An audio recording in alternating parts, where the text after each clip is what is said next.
MLS Cup playoffs, Nashville SC visiting Columbus Crew on this beautiful Sunday night. A long weekend it was, getting ready to head back to work, but we've got some soccer to do first.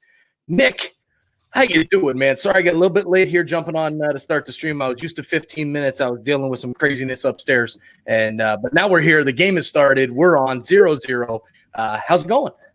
I'm good, brother. I'm good. Enjoyed a nice, long, relaxing time away from the office. Ate more than my fair share of turkey, that's for sure. And ready to just take in all the MLS Cup playoff action here. Columbus, Nashville, you got a team that has high expectations in Columbus and a team that is just not giving up in Nashville. Love to see it.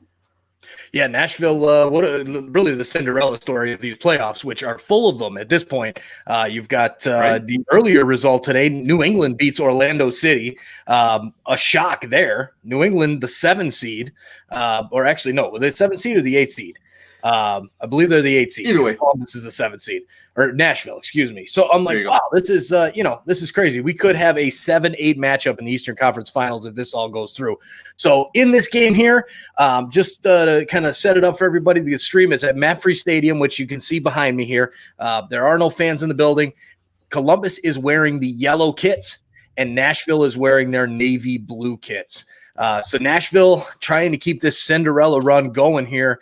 We've got lots of people hanging here with us. Just wanted to get the first one right out of the way here. Make sure you guys hit that subscribe button down below. Get into our 1,000 YouTube subscriber challenge. When we reach 1,000 subscribers, one subscriber will be randomly drawn to win a $250 Visa gift card. We are over 600 subscribers, ready to keep it going and hit that 1,000. We do all MLS, all CONCACAF, USMNT, Canadian men's national team. And look at that. We just got one there. Pizza Queen, subscribe to your channel. Thank you very much for that. And, we do it all. So we are your one-stop shop for all USA soccer and really CONCACAF soccer going through here.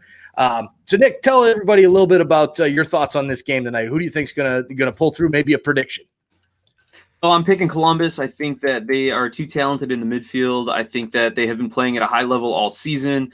Obviously, Nashville has kind of thrown all conventional wisdom out of the window after beating the last two teams to get to where they are now. But I'm still going with the Columbus Crew. I think their midfield's too good between Pedro Santos and Darlington Nagbe. I think those guys are great. Zardes obviously finished, I think, 3rd in league scoring this year. They were just showing in the pregame about how he can just draw defenders to him, and he's so good at creating for his fellow teammates. So I think the Crew have just a little bit more on the possession and offense than what Nashville does on defense. And their defense, as good as it's been all season, it's been their offense that's been the story of the postseason, Mike. Scoring goals, highlight plays, Dax McCarty 50-yard goal-scoring runs. Like, Nashville they're starting to come into it, Nick. I mean, they're really starting. Jonder Cadiz is getting settled up top. Randall Leal's playing much better now. He's getting a lot a lot better in MLS. So they're really coming together here. And as we speak, Columbus does have an early corner. Lucas Zelarayan is stepping up to take it. But I want to go over the starting lineups here. First up, Columbus Crew. So they've got 7 players out with positive tests. Luckily for them, it's none of their main guys. They've got Tarbell in goal, Valenzuela, Williams, Mensah, and Affle at the back. Then you've got Artur and Nagby in kind of that D mid spot, Pedro Santos, Lucas Zelarayan, and Diaz in the mid, and then the forward, who else but number 11, Jossie Zardes. Now, for Nashville, moving it over there, they've got Willis in goal, Lovitz, Romney, Zimmerman, and McCarty at the back. Johnston at the back, Mukhtar, McCarty, Anunga, Mule, and Leal in the mid, and Jonder Cadiz up top.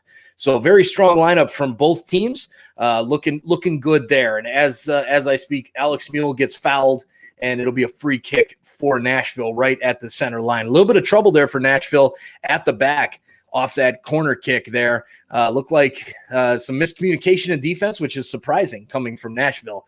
So we'll see if that plays into anything, or we just the early game jitters would be. I don't know, but here they back pass it. Johnston sends it back to his defenders, Romney and Zimmerman.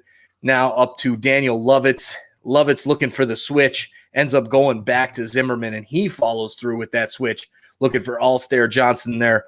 They're right back. He cuts into the middle. He's got a couple runs, but he takes it himself, and he's going to go wide down the flank, beating Valenzuela, gets the cross off, and it gets bumped out, and it'll be a corner kick for Nashville. So Nashville now with a quick corner here. Wow, lots and lots of comments on here. We've got Ryan Anderson jumping on here. We got Heithager, Cameron Young, Patrick O'Neill, David Barliak, Brother BKL Contreras, Pizza Queen, who just subscribed. Thank you very much for that. We've got, YO Axe, a couple others. Thanks, everybody, for jumping on with us and hanging out here. We're going to talk a lot of soccer and talk a lot about this game, all about the MLS Cup playoffs, and have a lot of fun while we do so. So here's the corner kick now by Leal. He takes it, almost finds the head of one of his teammates, but ends up falling out to Columbus to get it cleared out, but only as far as it looks like Daniel Lovitz, and he takes a shot from just outside the box, and it swings nasty hook all the way out for a Columbus throw-in. Oh, prime Daniel Lovitz right there. Well, that's, like they say in the NFL, wide receivers who can't catch become corners. Solid players who can't shoot become defenders. Maybe that's a Daniel Lovitz case right there. Again, someone who's just been solid for Nashville, a veteran MLS guy who's helped him anchor down a good back line between him and Zimmerman, really stepping up. What's interesting to note in the roster, Mike, for me is you've got Eloy Room, Columbus's starting goalkeeper, who is out with an undisclosed injury, probably COVID. So that's why you got Tarbell starting in goal. So we'll see if that has any impact on the Columbus defense, if there's any miscommunication about him coming off his line and playing a ball, or expecting his defenders to clear anything out. Just a little something to keep an eye on, Mike. One other thing I want to mention, as Columbus is really starting to kind of build something here, aren't they? Or did they just turn it over there? No, they just turned it over.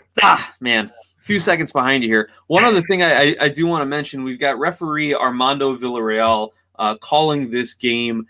Go check out the website whoscored.com. They actually have referee stats, and it's kind of telling. Villarreal in his MLS career averages about 3.8 yellow cards a game.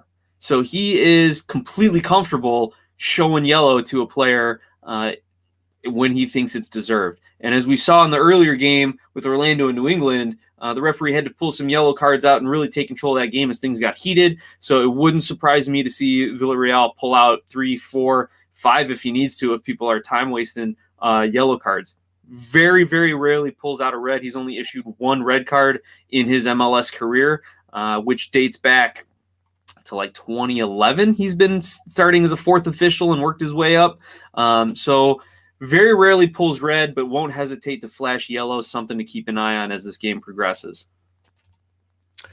All right, so Nashville with a little bit of a chance there, and goes out of play, and it will be a goal kick for Columbus as they put the camera on the owner, John Ingram, the owner of Nashville SC. David Barliak says 2015 Timbers in the final, 2016 Sounders, 2017 Sounders in the final, 2018 Timbers in the final, 2019 Sounders in the final. Just me, or do I see a pattern? You definitely see a pattern, and that may very well continue with Seattle going to the finals this year, but they've got a couple tough games left ahead of them before we can start talking about that. Here's Tarbell with the free kick, or the goal kick, excuse me. Sends it up, and it looks like is that Pedro Santos with a long ball over the top to Diaz, but cut off by Daniel Lovitz in that Nashville defense, and it gets cleared back up the field here. All right, so let's talk a little bit. Hey, Rocky Does All is on as well. Thanks, Rocky. And look, we got to talk some predictions here. You gave your prediction with Columbus. As far as the score line, we got to talk score lines. I'm going with this here. I'm going with Nashville to win this one in a very low-scoring affair with a 1-0 victory for Nashville. That's what I'm going with. I just have a feeling it's going to be low-scoring. Don't know why. I just do. So I'm going Nashville. Everybody in the chat, let us know what's your prediction as well before this game gets too crazy, because I hate asking for predictions when it's like 2-0 Columbus. Everybody's like, yeah, Columbus is going to win. All right, got it. So David Barliak comes in. He says Nashville 1-0. So you're right on board with me. We'll see if that pans out. Long goal kick now for Tarbell. Nick, what's your score line? I'm a little more optimistic on the goal scoring side of things here, Mike. I think we're looking at least a 3-1 victory by Columbus. Oh, wow. I think they've got two of them in them. Nashville's got a goal in them. And I just got, Nashville's going to push it. They're not going to sit back and defend. That's not what they've been doing in the playoffs, as good as their defense has been. And I think they're going to give up a late one on a counterattack to Columbus. So I'm looking 3-1, maybe 3-2 if there's a little magic or a PK or something like that.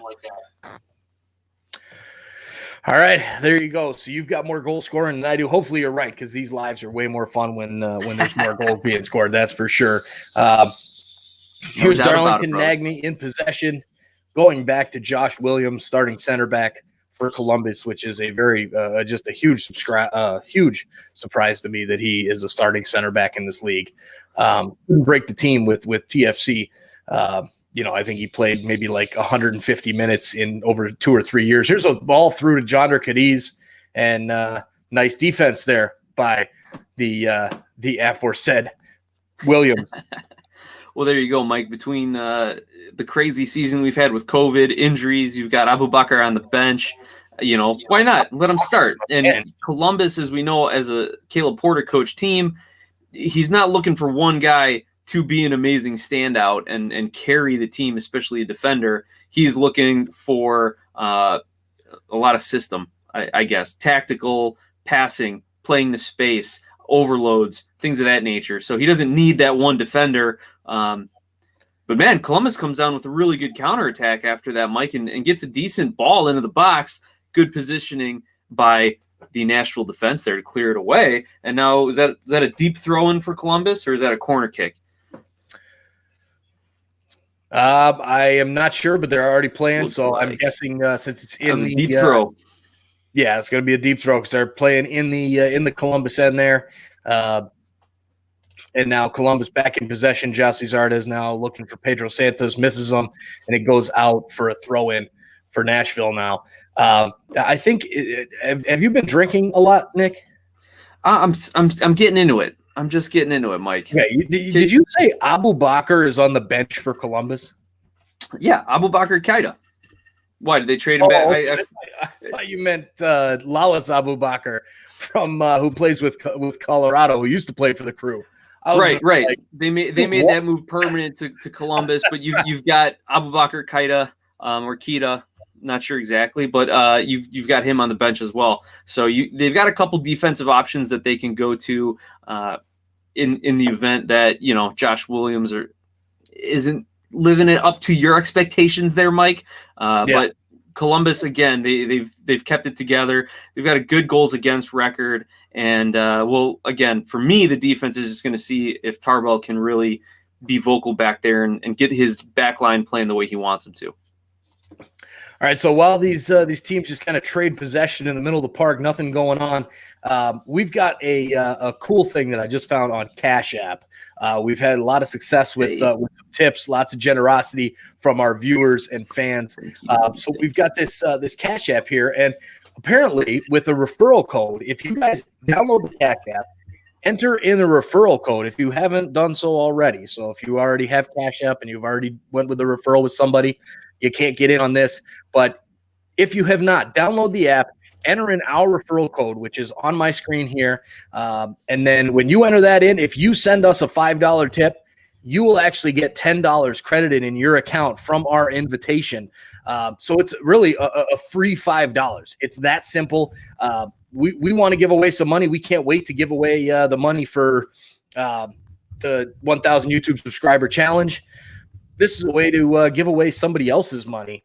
And, so anybody, it would be greatly appreciated. Jump on, send us a tip, use our referral code through the Cash App, and boom, you're going to end up sending us $5 for a job well done, and then you're going to get $10 credited to your account. So it's that simple.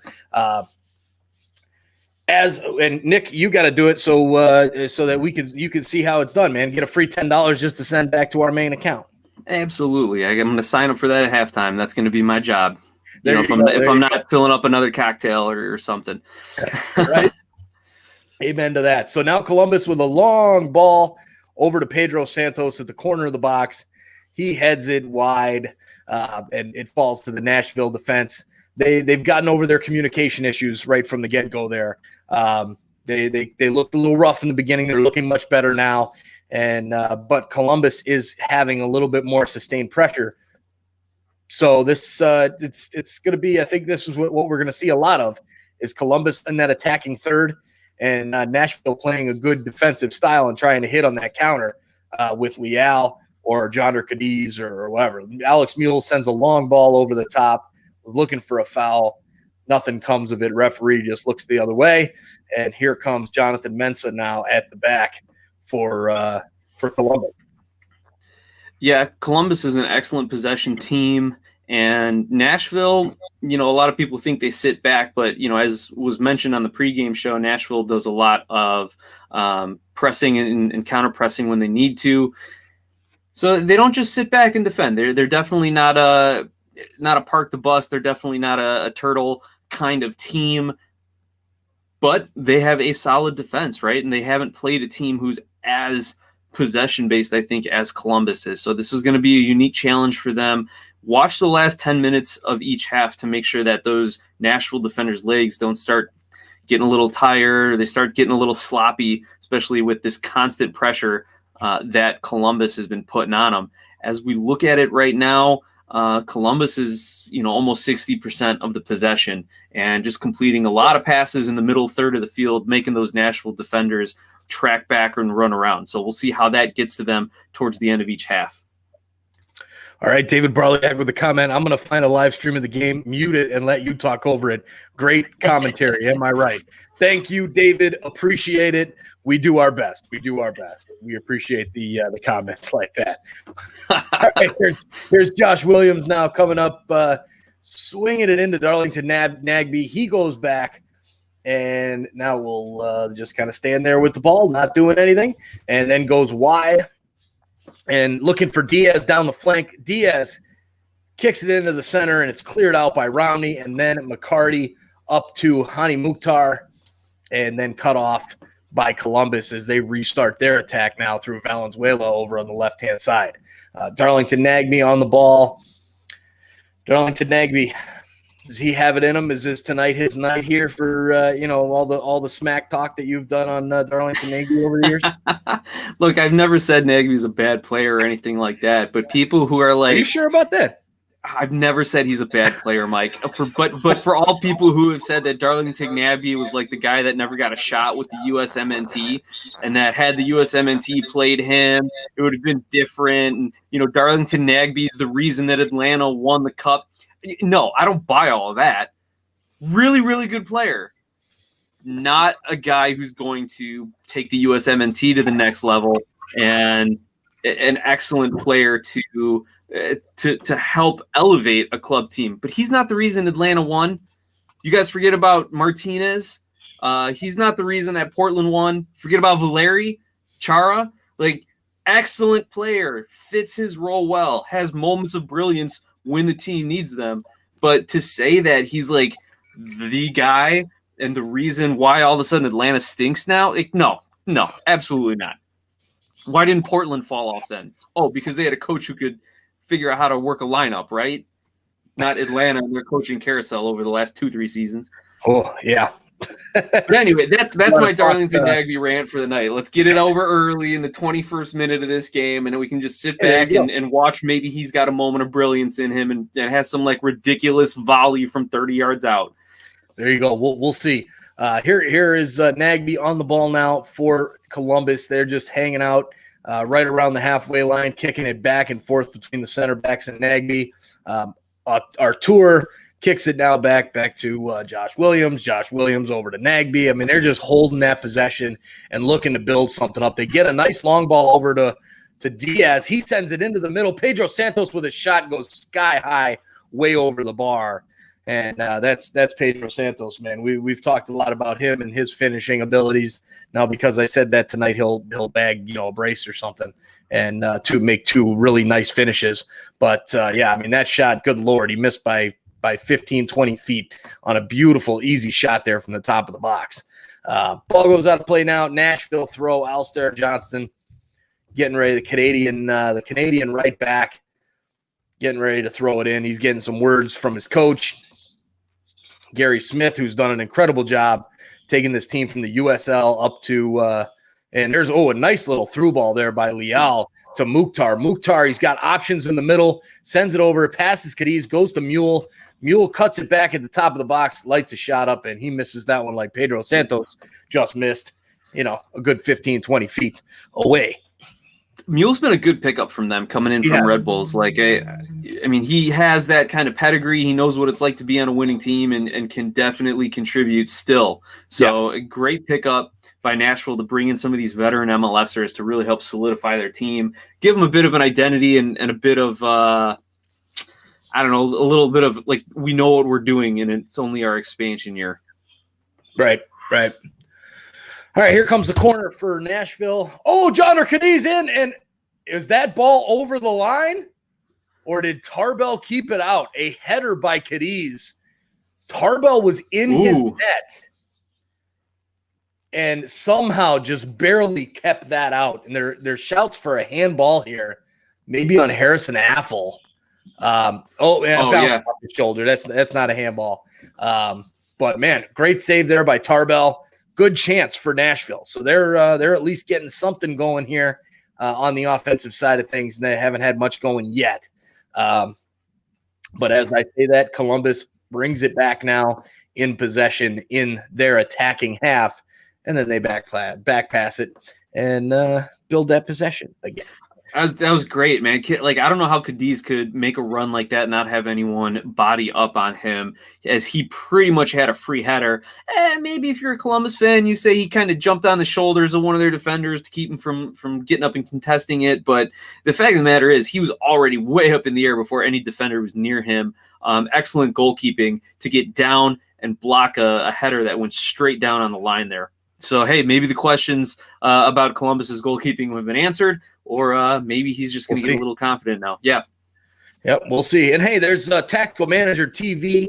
Says, hey, Pitch, how you doing, Tactical Manager? You guys have a live stream for this going on right now as well. So everybody who's on, go take a look at these guys, listen to what they have to say as well, because they seem to be on top of their stuff just like we are over here. So thanks for jumping on with us, Tactical Manager, and we're going to have to definitely collaborate and do a live stream reaction together, or a live watch along, or whatever the hell you want to call it, on a different night of the week, and maybe we can all hang out together, do a game. All right, so back at it here. Here's Mukhtar. He's in, looking like it's going to be another corner here for Nashville. And, yep, Daniel Lovett's coming over. Is it going to be a long throw? I can't tell if it's a long throw. It's going to be a long throw, I believe. Hey, Mike, we got a question from It's Visser on YouTube here asking who is the favorite. And I know you were getting into some of the betting odds as well. So I know you've got the details on odds and who's the pick 'em. Yeah. So actually, it was a corner kick here. Cadiz from the top of the box shoots it, just misses, goes wide. Another good chance there for Nashville. But as far as the odds go in this one, thanks for asking. Right before the game had started, I believe it finished at like a plus 130 for Columbus and like a plus 225 for Nashville. So Columbus is the favorite, being at home. That shot by Jonder Cadiz was, oh boy, man. I can't be talking about stuff when Nashville's attacking like this. Anyways, I'll get back to my point here. Corner kick by Lovitz gets flicked on there by McCarty off the crossbar, somehow stays out, and Zimmerman tries to backheel it back in, and man, that's wow. So can you believe if that was a Dax McCarty goal right there? Like, first of all, you got Gyasi Zardes marking the shortest guy on the field, who comes in and is able to flick one from the near post towards the back post, and then off the underside of the crossbar. That's twice Nashville have done everything but get the ball a couple more inches over the line. So close for them. So back to the point there for It's Visser. It's Columbus is the favorite. They're at home. They're the higher seed. Nashville's an expansion team. So they're the favorite. Nashville's a dog, but I think Nashville's going to get this done tonight. And they've played well at the back so far. They're starting to get a little bit more pressure now up front. So this is going to be a fun one. And Ryan Anderson says the holy trinity of MLS streams, me, SOP, and Tactical Manager. There you go. So if you're looking for a live stream reaction or a watch along, come hang out with with us where you are now, or go check out Ryan Anderson on his YouTube page, or Tactical Manager. Tactical Manager bounce. They do some of the European stuff as well. We might get into that in the off season. I don't know. And then Ryan Anderson, lots of CONCACAF stuff. He's got some CONCACAF league games coming up as well. So check those guys out if you haven't already. So thanks for that, Ryan. The Holy Trinity. There you go. All right. So now we've got Hector on 9 Barca YT Nashville at the way, all the way.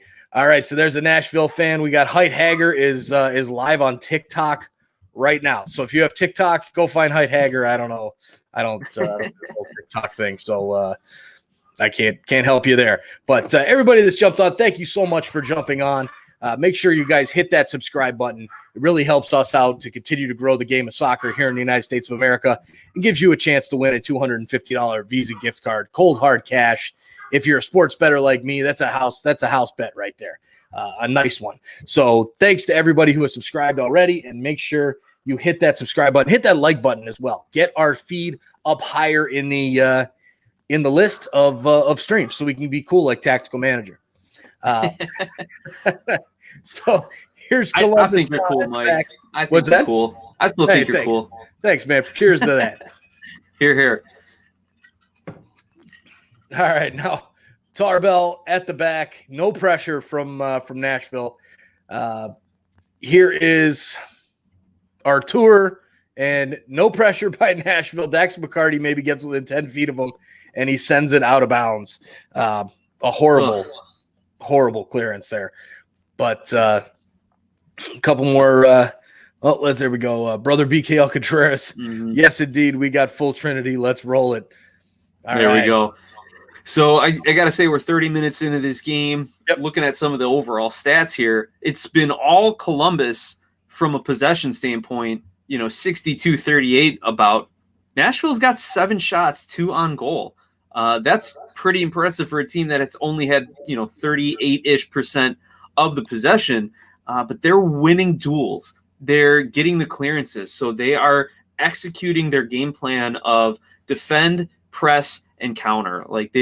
Nashville is executing their game plan. Columbus, they want to build that possession, so they've got that, but it's not coming in the offensive third right now. They are struggling to get the ball into dangerous areas, or really just find Gyasi Zardes, within 15 yards of goal, and have him get a chance to just turn and let one rip, or maybe get a head on one of these balls coming in from the wings.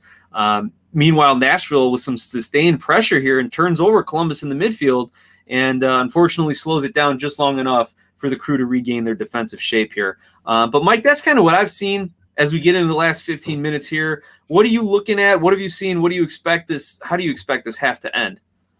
Well, I mean, it's touch and go, man. I mean, there haven't been a lot of clear-cut chances. It's not very wide open. Ryan Anderson puts it pretty perfectly here.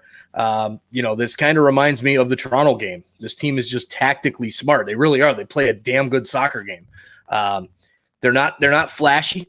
They're not gonna, run up the field and score lots of goals. They're just a strong, well-positioned, good passing, good chemistry team.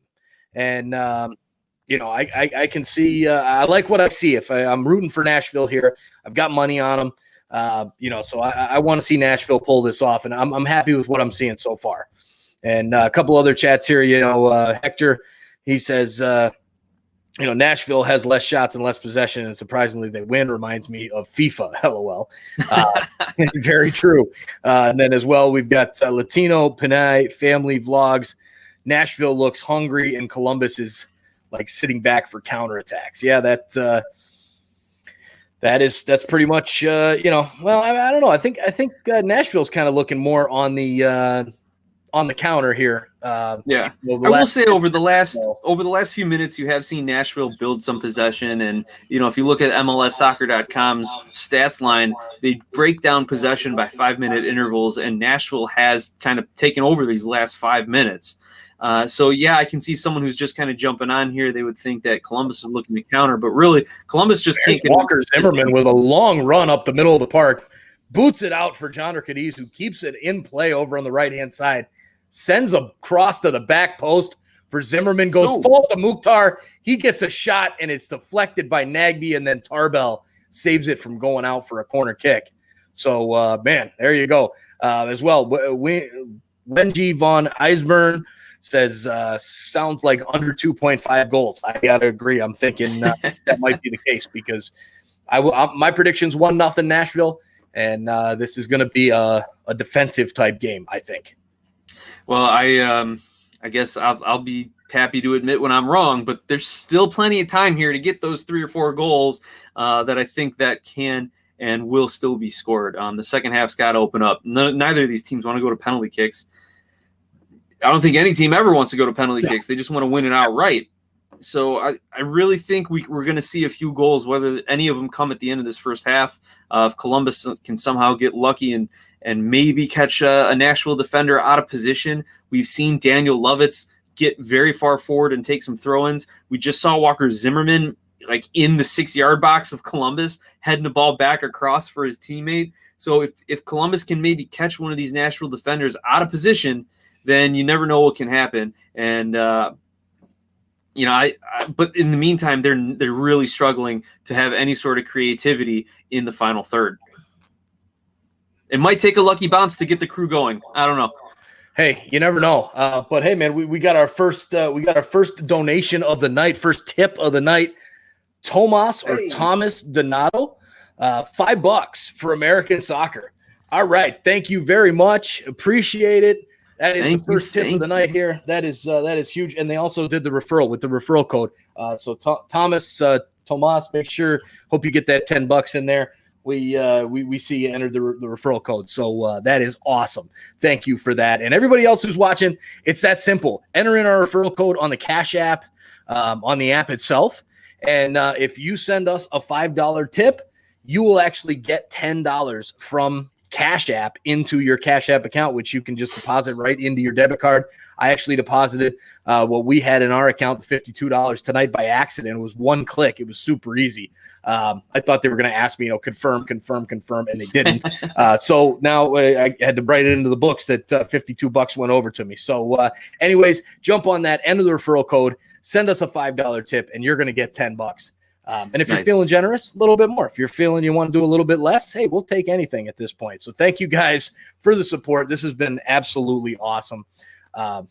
Man, this is cool. A lot of fun. And you know what it is, Mike? It's connecting people from around the world for the global game right here in the United States. And I think that's the greatest thing. Like, we've seen people on the comments, they're watching from Chicago, New York, Seattle, the UK, like South America. It's phenomenal. So thanks to everyone for jumping on, supporting us, and growing the conversation and growing the sport here. Now, Mike, we got to start growing the score sheet, though. It's still 0-0 in the 36th minute. What do we get? What do we got to do here? What does Nashville got to do to break through? What's Columbus got to do to get an opportunity? Columbus is going to have to break down a stingy Nashville defense.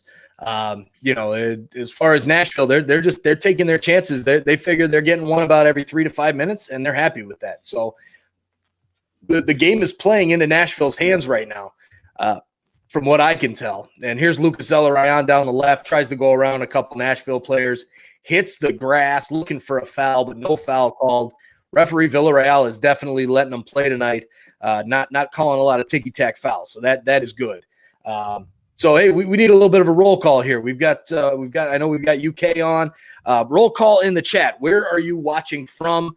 Let us know in the chat. We got a new viewer here. Josh Stover is on. Thanks for jumping on, Josh. Says Nashville's defense is stout. Columbus will have to counter fast. So there you go. This is going to be a defensive battle. I have a feeling. It's funny. I was having a talk with Morrell, Barry Morrell Music, who he actually he was going to come on and hang out here with us for a little bit and talk a little bit of from Scotland, but he can't make it tonight. And we were talking about betting and all that kind of stuff. And he said, last minute picks. Who do you got? I said, hey, I got Nashville and I got the under. So we'll see. I think it's looks good so far. We'll see if that continues. Not very exciting for the neutral, but that's why we're here to keep you guys, alight of all of the awesome information that is USMNT and MLS, right? No doubt about it, man. No doubt about it. And Heid Hager, she asked a question here. Want to take a minute to answer that. She says Nashville just plays so good. They're a fun team to watch. And yeah, like for an expansion side to be this well disciplined, that speaks a lot to your coaching staff, and it speaks a lot also to your front office for bringing in the right players and building a good culture in your expansion season. Guys who know the game, know the league, as well as guys who can fit in with the locker room and build a good culture going forward. So I'm with you. They're fun and they're doing great. Yeah, I completely agree. It's not the Nashville that started the season out. That's for damn sure. That was right. That was a rough squad there. And we've got Facebook viewer here. No live, just comment. So, yep, that is for Simon on Facebook. We just do, it's kind of a watch along live stream reaction type deal.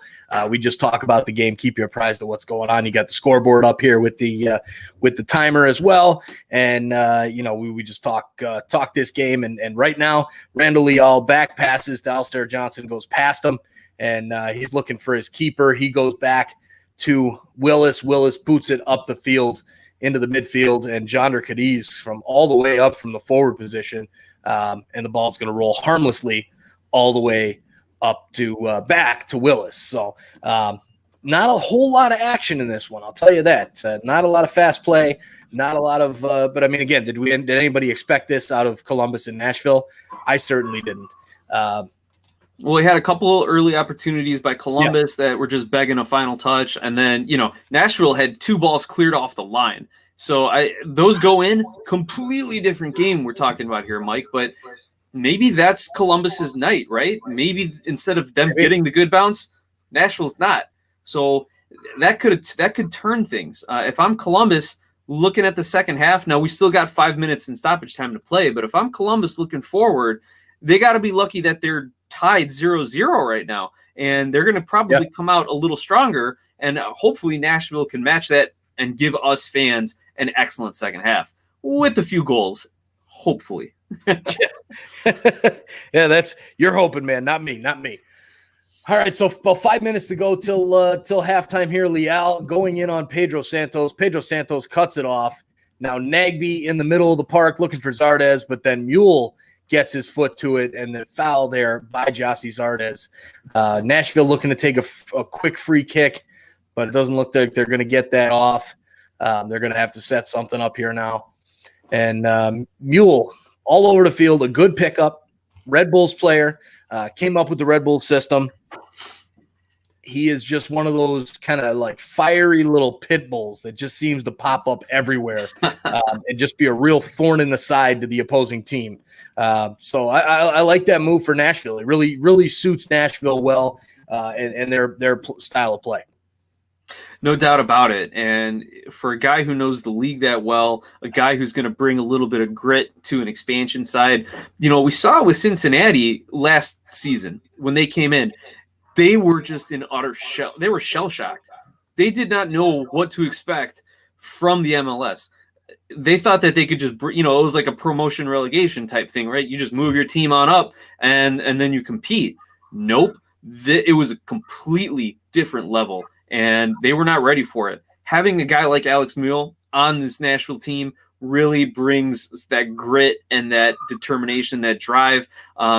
He can tell these guys, this is what it's going to be like. And if I'm going to come in hard like this, then you better expect it from everybody else in the league.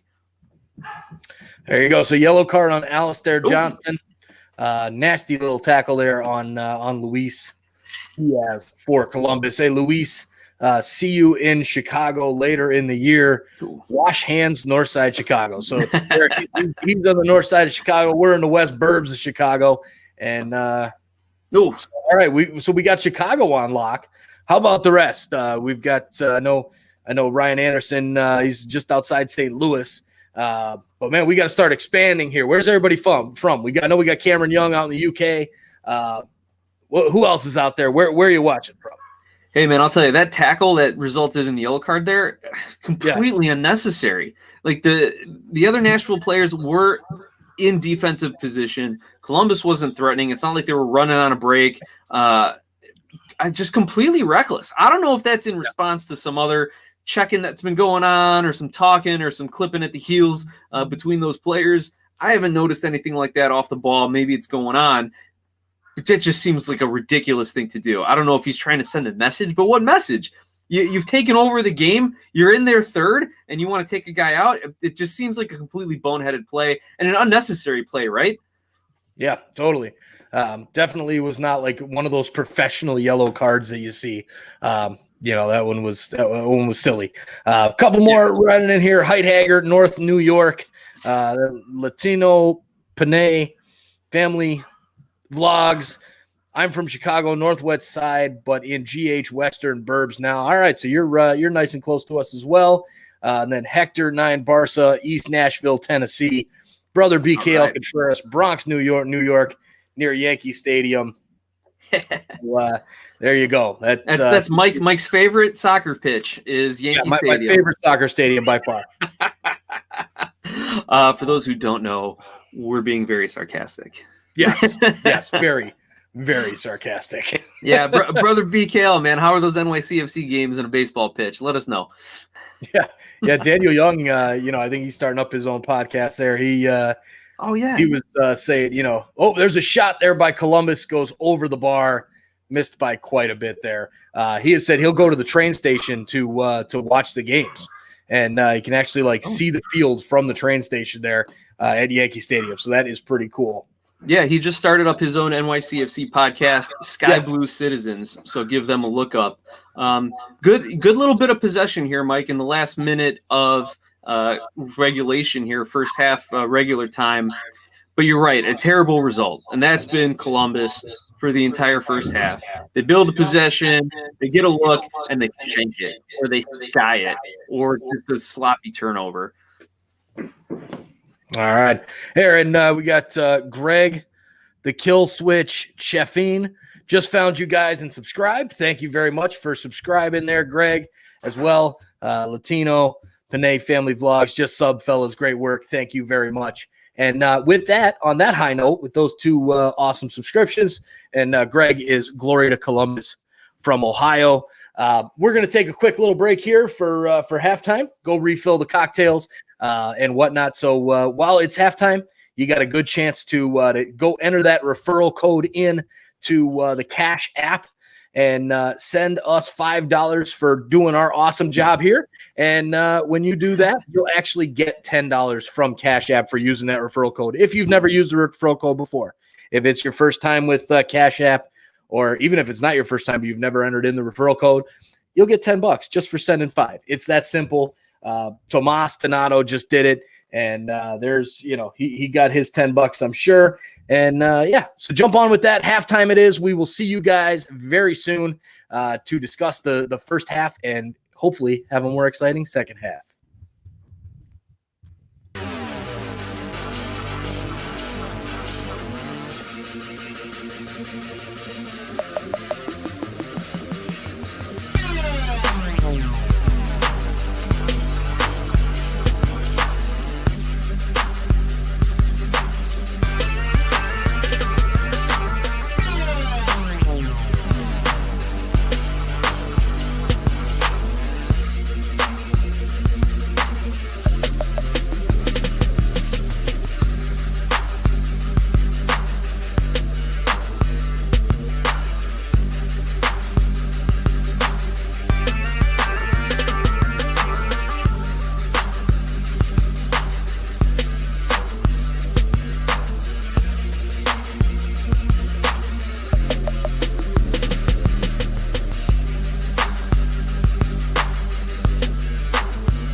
Oh, as I have my mic muted, we are back from the half.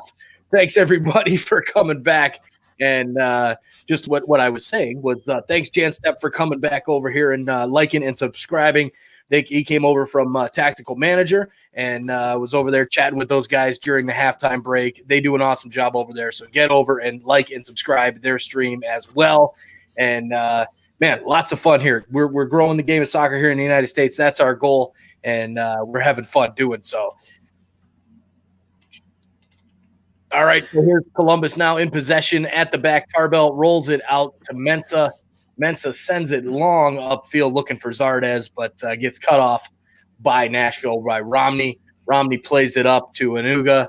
He plays it back to Zimmerman and out wide to Johnston. Now it is Anuga again on possession of the ball. Back to Leal. Leal sends it over. It's cut off nicely by Diaz. He makes a run up the middle of the pitch. And Daniel Lovitz looked like he might have gotten away with a bit of a foul there as Diaz heads to the end line, and it's going to go out for a corner kick for Columbus. So, Mike, coming back in from the second half, just looking at some of the stats from the first half, it was Columbus with the majority of the possession, but only slightly, 46%. Nashville ended up with 8 shots, 2 on goal. Columbus did not get a goal or did not get a shot on target, despite having 4 shots overall. So not a lot of offense generated, not a lot of quality opportunities for either team. But what stands out is Nashville won 40 duels in the first half to Columbus's 29. Nashville winning those 50-50 balls, doing it on defense, and Columbus almost converts on the corner kick, as I talk about a lack of offensive opportunities here, right? Yeah, right, exactly. We got Owen on here, a Revs fan. Did you watch the Revs game? I did. I watched that. We didn't do a live stream for that one, but did watch. Great game. It was a crazy game, and congratulations to the Revs for moving on to the Eastern Conference Final there. As Height Hager says, did you see that Matt Turner save on Nani's penalty?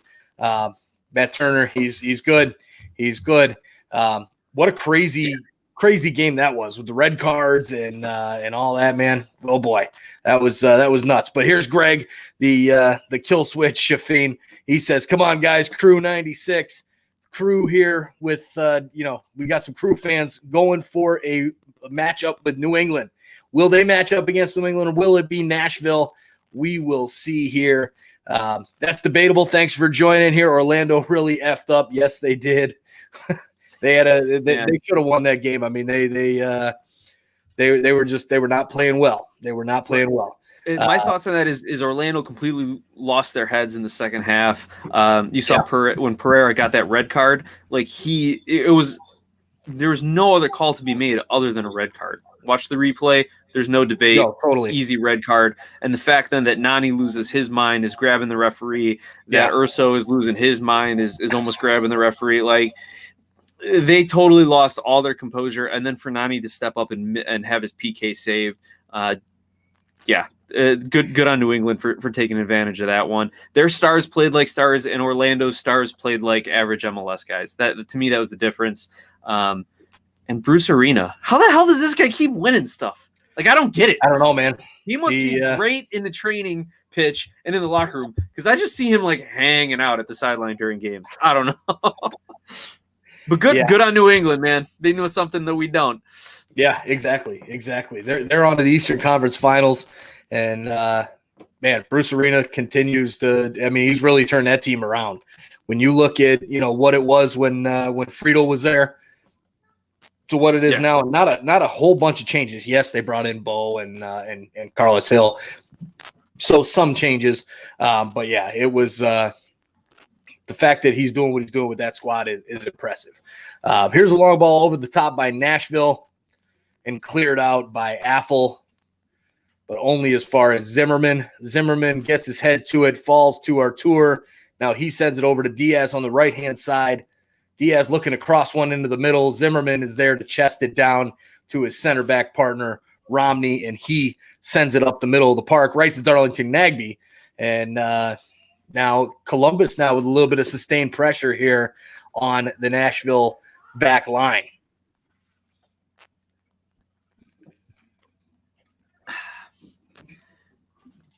Let's see what we got here now, Mike. Well, let's see if Columbus can actually build some sustained pressure. What failed them in the first half was the inability to get quality passes in the attacking third. And they've built it up a little bit here. But it looks like they're content just to kind of control this game and not let Nashville dictate pace. I think Nashville kind of wants a quicker game right now, and Columbus is happy to slow things down a little bit. What do you think? Yeah, totally. They're just trying to build it here and take control of this game. They are the better team. When you look on paper, Columbus is the better team. They should win this game. So they're just trying to get this thing under control. And yep. And we said that about Nashville opponents the last 2 games. Yeah, exactly. And Nashville, man, they just keep finding a way to sit back, defend well, and then break and make a good play, whether it be Leal or Cadiz or Mule just hustling. Mukhtar as well. So, the Nashville definitely has lots of threats there. But, yeah, Columbus just holding on to the ball right now. It's Josh Williams sitting in possession, goes to Darlington Nagbe. Nagbe looking for something on the other side of the field, sends it to Artur. Artur in the middle, sends it over to Lucas Zelarayan, who's making a cutting run through the middle of the park. And Affle gets it taken away by Lovitz, but he regains possession, sends it over to Zelarayan. Zelarayan into Artur. He tries to go around Dax McCarty, but it's cut off. And Daniel Lovitz now in possession for Nashville. Sends it back to Walker Zimmerman, calms things down a little bit, and Nashville getting a little bit of that possession back from Columbus now. All right, here's McCarty now, looking upfield, got his head up. John Cadiz comes back to the midway line, plays it back to Zimmerman. This is going to be, I just have a feeling that this is going to be one of those real, slow games till about 90 minutes. And then in extra time, things might open up a little bit because neither one of these teams wants to go to penalties. But it's just got that written all over it, man. Well, we've already had a couple people comment that, Daniel Rios coming in off the bench for the winner for Nashville wouldn't be outside the realm of possibilities. They also have Toronto. They also have Abu Dunladi, somewhat of an MLS household name, someone who's been around the league, a guy who can find the back of the net. So those are a couple offensive substitutes that Nashville could use. I'd love to see them get in, between the 60th and 70th minute, give them a little time to grow into the game and have some impact.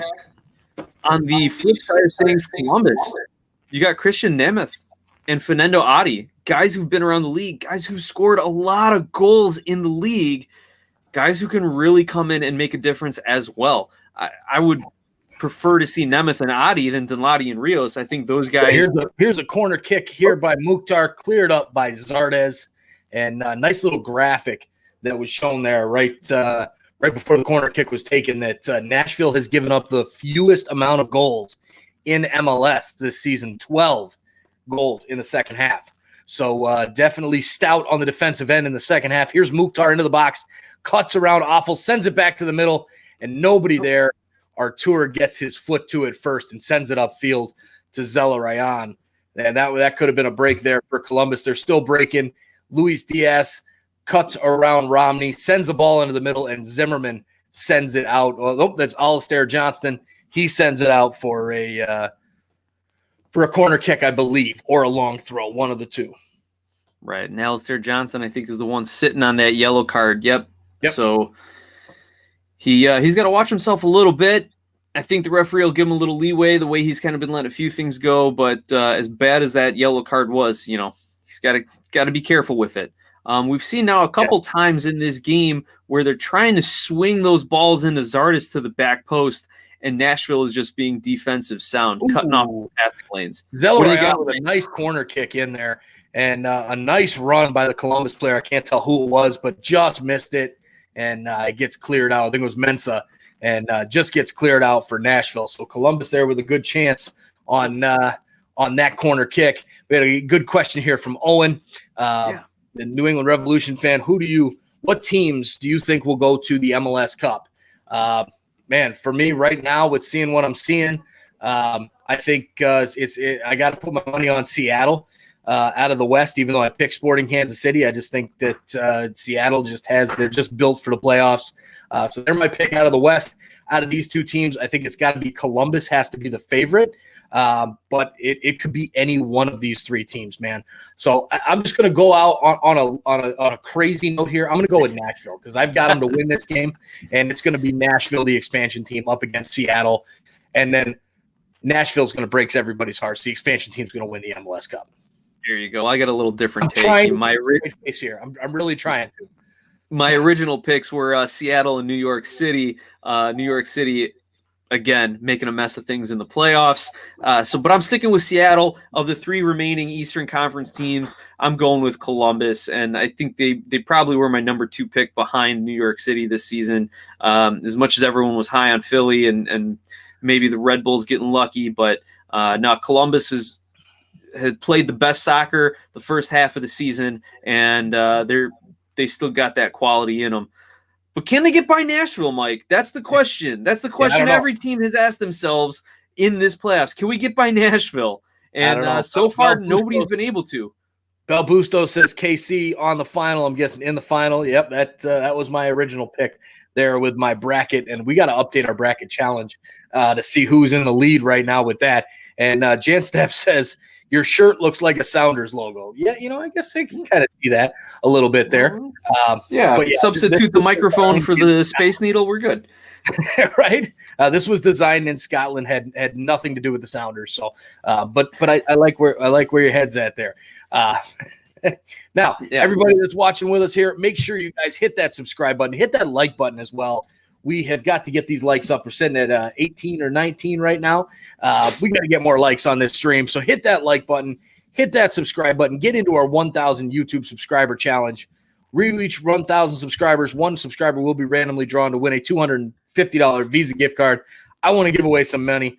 I want to give away some of these bet wins that I've had and help out our viewers and whatnot, because you guys help us out and help us continue to grow all the time with the awesome donations and tips, as well as hanging out here with us and talking soccer.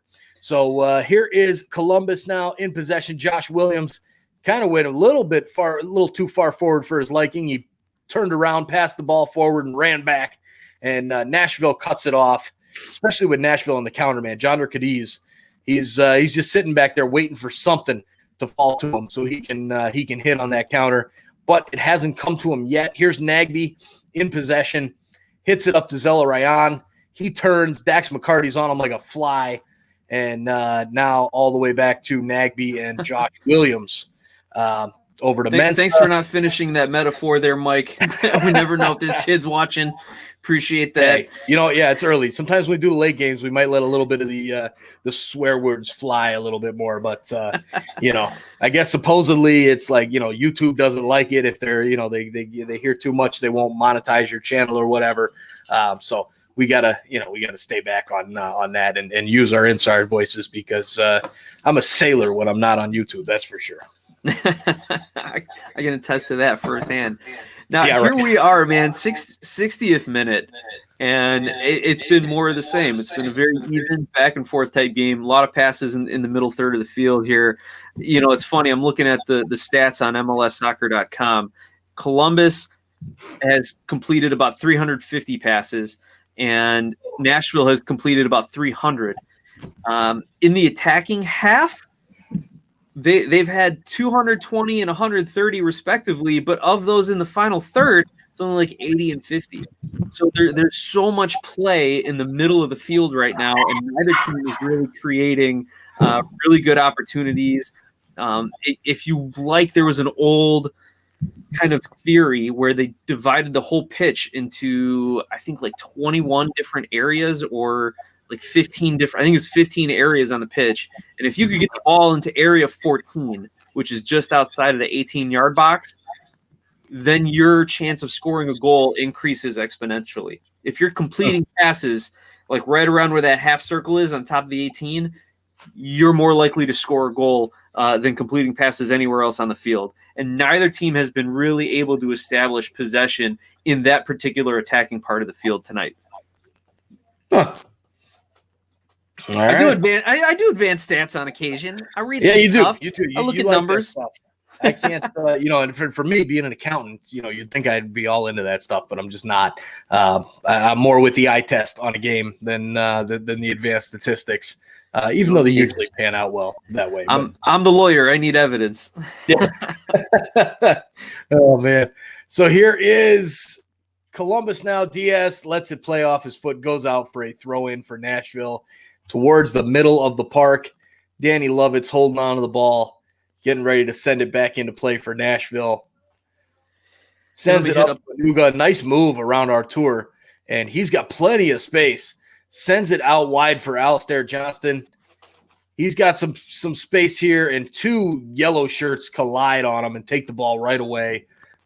Looks like Pedro Santos and Valenzuela, and now a foul on Nashville as Columbus breaks. So we got a question from Hector Barca about the crew players that have been affected by COVID. How important are they to their lineup? There were 6 players in the pregame report who are out with undisclosed injury. assuming that's COVID. It's all their depth pieces. Other than Eloy Room, who's been their starting goalkeeper, the other 5 are depth pieces. I'm very high on Derek Etienne as a midfielder, a guy who played with Red Bull New York for a while and someone who knows the league and has been an excellent pickup for Columbus. But other than that, it's just kind of bench pieces, depth. Sebastian Berhalter is a guy who could come in and give you some quality minutes if needed. But you know what? It's pretty much the starting 11 of Columbus versus the starting 11 of Nashville. And we're seeing it play out right now to a scoreless draw in the 64th. There you go. Captain OKZ joins us here. Says Nashville will nick it out 1-0. A lot of people on my same page with this Nashville 1-0 result. I like it. Captain OKZ, thanks for jumping on. Make sure you like and subscribe as well. All right, so now a chance here for Columbus, a foul on Mule.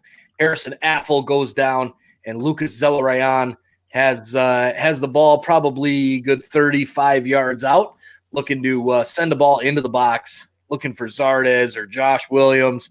Sends the ball, lofty ball up, and it's cleared out by Nashville. Leal running to the corner to get to it. He sends it up the field, and Valenzuela is there to send it back into the action for Columbus, but Nashville is there again. This team is so strong defensively. I mean, I remember being as a TFC fan and watching that game last week. It was like, how the hell are we going to break this team down? We just cannot break this team down. They are always in the right positions, and they're just a very, very well organized team at the back. Absolutely, Mike. Nashville, I think, had the best goals against record this season in the MLS, and one of the best goals allowed average as well. So you know that they're built around defense, and then when the offense is clicking, Nashville's a real dangerous team. So far tonight, though, offense has not been clicking on either side of the pitch. Columbus really struggling to get Gyasi Zardes involved in this game at all. You've got a 10-goal scorer and a guy who's picked up a handful of assists as well. Zardes, who can shoot as well as distribute, he's not getting any looks. He's not getting any service tonight. He's been having to come back and play defense on some of these set pieces, and he's just been making far post runs, and the ball can't find him. I don't know if they sub him off and bring in a different offensive player at some point, because he has been a ghost, whether it's his own play or whether it's his teammates. What I'd like to see is him start making some different runs, either checking back, picking the ball up about 20, 25 yards out, and then turning and trying to make something happen, or make some of those near post runs. Like, he hasn't been doing that as much. So we'll see if he can change up a little of his tactics and maybe find a little something here to get Columbus ahead on Nashville as we get into the 65th, 66th minute here in this playoff game here. What do you think these coaches are thinking right now, Mike? What changes would you be making if you were Nashville? I'm not seeing many changes at all, because they're still kind of feeling each other out. This game has kind of gone to plan for Nashville. Maybe Columbus looks to bring something in that's a little bit more attacking, a little more attacking savvy than Zardes, which I don't know what that looks like on their roster. I mean, they have their attacking players out there. You look at their lineup and what they've got on the bench. They've got Lamson, Cadden, Jimenez, Keita, Boateng, Morris, Adi, and Nemeth. I mean, it's really just Fernando Adi and Christian Nemeth. Do you think they're going to do better than Zardes, Zelarayan, Diaz? Probably not. So maybe you bring on a Fernando Adi in place of a defender, and then leave yourself exposed at the back. That's all I can see. I mean, he really doesn't have a ton of options. He's going to have to kind of play this out and hope that they can get some sustained pressure and break up this Nashville defense. All right, there you go. Well, we'll see if these subs come, and if they do, what kind of difference they can make here. So as far as like the game flow right now, though, Mike, again, still back and forth. Columbus will build some possession up, knock it around for a few minutes, and then turn the ball over. Nashville will do the same, and that's where we're at right now, as we just, at least from my broadcast, getting into the 67th minute, and we've got Nashville with a little sustained pressure. But again, the ball gets into the middle third of the field. they got to knock it back to a defender. Mule with a decent little run up the left wing, and then it gets turned over. I think that might have been Mukhtar with the turnover, trying to get a nifty little pass in. So back and forth, Mike, back and forth. Yep, here's Columbus now. Nagbe just outside the box. Goes wide to Diaz. A low ball comes in. A shot by Zelarayan. It's blocked by Romney, or is that Zimmerman? Oh, it was Romney. Doesn't make it all the way to the goalkeeper there. Heithager says, "Thought Mike and Nick. Look at my last comment." Oh, he's asking about the Red Bulls, right? Bringing in like Red Bulls bad players, yeah. Give away good player. Now we're going to lose Clark and Kaku. Yeah, I mean, Caden Clark's probably going to move on to Salzburg or Leipzig, one of the two, probably Leipzig. Kaku, I don't know what his setup is, but yeah, the Red Bulls, they just kind of replace these guys. That's just what they do. They have so much talent in their system that they just replace guys. I mean, they're not the spend and the big time spending club where you're bringing in a big time player. Although they did that with Thierry Henry. And Kaku was supposed to be that guy. And hell, that was long time ago. So now it's kind of that's a different way. They operate differently now. I wish the Red Bulls would go for it. I wish they'd bring in 3 huge DPs and really go for it to just bolster that strong youth system and those strong youth players that they have. I mean, maybe they would get an MLS Cup instead of just a supporter shield. We'll see. Yeah, Red Bulls have a great business model, right? They're developing homegrowns and academy products, selling them for a few million overseas, and they're making money. But when is the focus going to be? Let's win a major trophy here with the senior team. Let's win an MLS Cup. Let's get back to Champions League, right? Yep. If they want to put the money into building that senior roster, go for it. But, until they get a really good coach, give them another year or two. They've gone through a few coaches lately, and none of them have been able to get it done. They may have to rethink their whole high press, the system is the star type of thinking. And until they can figure that direction out, I wouldn't waste money on the roster. But you know what? They better figure it out quick before you start losing a fan base and a league that supports you. Yeah, totally. Here is Nashville now. Zimmerman heads it up to Ananga. Now taken down by Zelarayan, but taken away from him by Dax McCarty. Man, this is a slow game. This is the definition of. I kind of feel like it's October-ish, November, right? Like I feel like I'm watching the Toronto FC against Columbus first leg back in 2017 when TFC won the MLS Cup. I mean, this was like it was just dead the entire game. And then Columbus came on really strong right towards the end of the game. And Bono made a couple awesome saves, a couple good defensive plays. And that's what I'm seeing here. I mean, it's just a boring ass game. 0-0. There's been maybe 2 or 3 decent chances. I wouldn't even say like good chances. But you know what? It is what it is. We're here. It's the crew in Nashville. Ryan Anderson says he's just afraid of Toronto becoming the Red Bulls under Ali Curtis. But if we get sorry, I think that won't happen under Vanny though. ... Yeah, I mean, I could see it happening, Ryan. I could see them really trying to focus on the youth system, but Toronto, this guy named Lewicki came in and totally turned that franchise around. And I don't see MLSE letting them not spend the money and have some big-time players in there. Here's Nagbe, sends it over to Zelarayan, and there's a foul just outside the box, right at the top of the half moon. This could be the break. Anunga, he says he's pointing to his eye there. He steps in. Oh, Zelarayan. Oh, my God. What a dive. Bro, he didn't even touch him. He didn't even touch the back of it. It looked like at the live speed, it looked like he stomped down on the back of his calves and like just put the hurting on him. And you watch the replay, and he didn't even touch the back of his calves. Zelarayan felt the hand on the back, and he flew down like he just got shot. Well, let me give the counterpoint here, Mike. Let me do my lawyer thing. Oh, God. All right. Counterpoint here. you don't actually have to make contact with someone to get whistled for a foul. And if you see his initial challenge when he comes in, here's Pedro Santos and Zelarayan standing up. Zelarayan shoots it wide, just misses the net, and Willis had it covered if not.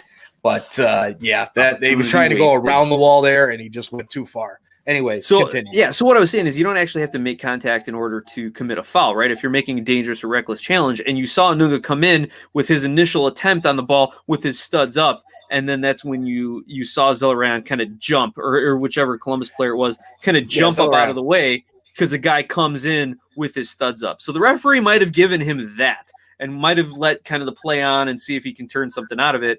And then he comes in and bumps him, and Zelarayan goes down. So I guess I'm okay with it because Anunga does come in hard from the back, studs up, and Zelarayan's trying to get out of the way. So that's trash. That'll be my Columbus take on it. All right. You can tell who you want to win this game. I'm just trying to help out the officials here. Those guys have a rough go of it week in and week out. Trying to give you a little something what he might be seeing. Yeah. All right. Whatever. So the first substitute of the game comes in. Derek Jones comes in for Ananga, who committed that foul there. This is the exact same sub that they played last week against Toronto. In the last game, it was Ananga off and Jones in.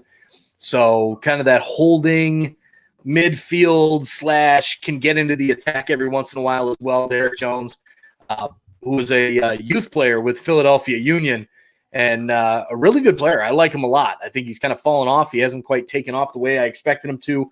But here's Nashville now on a bit of a counter, trying to get some offensive pressure in.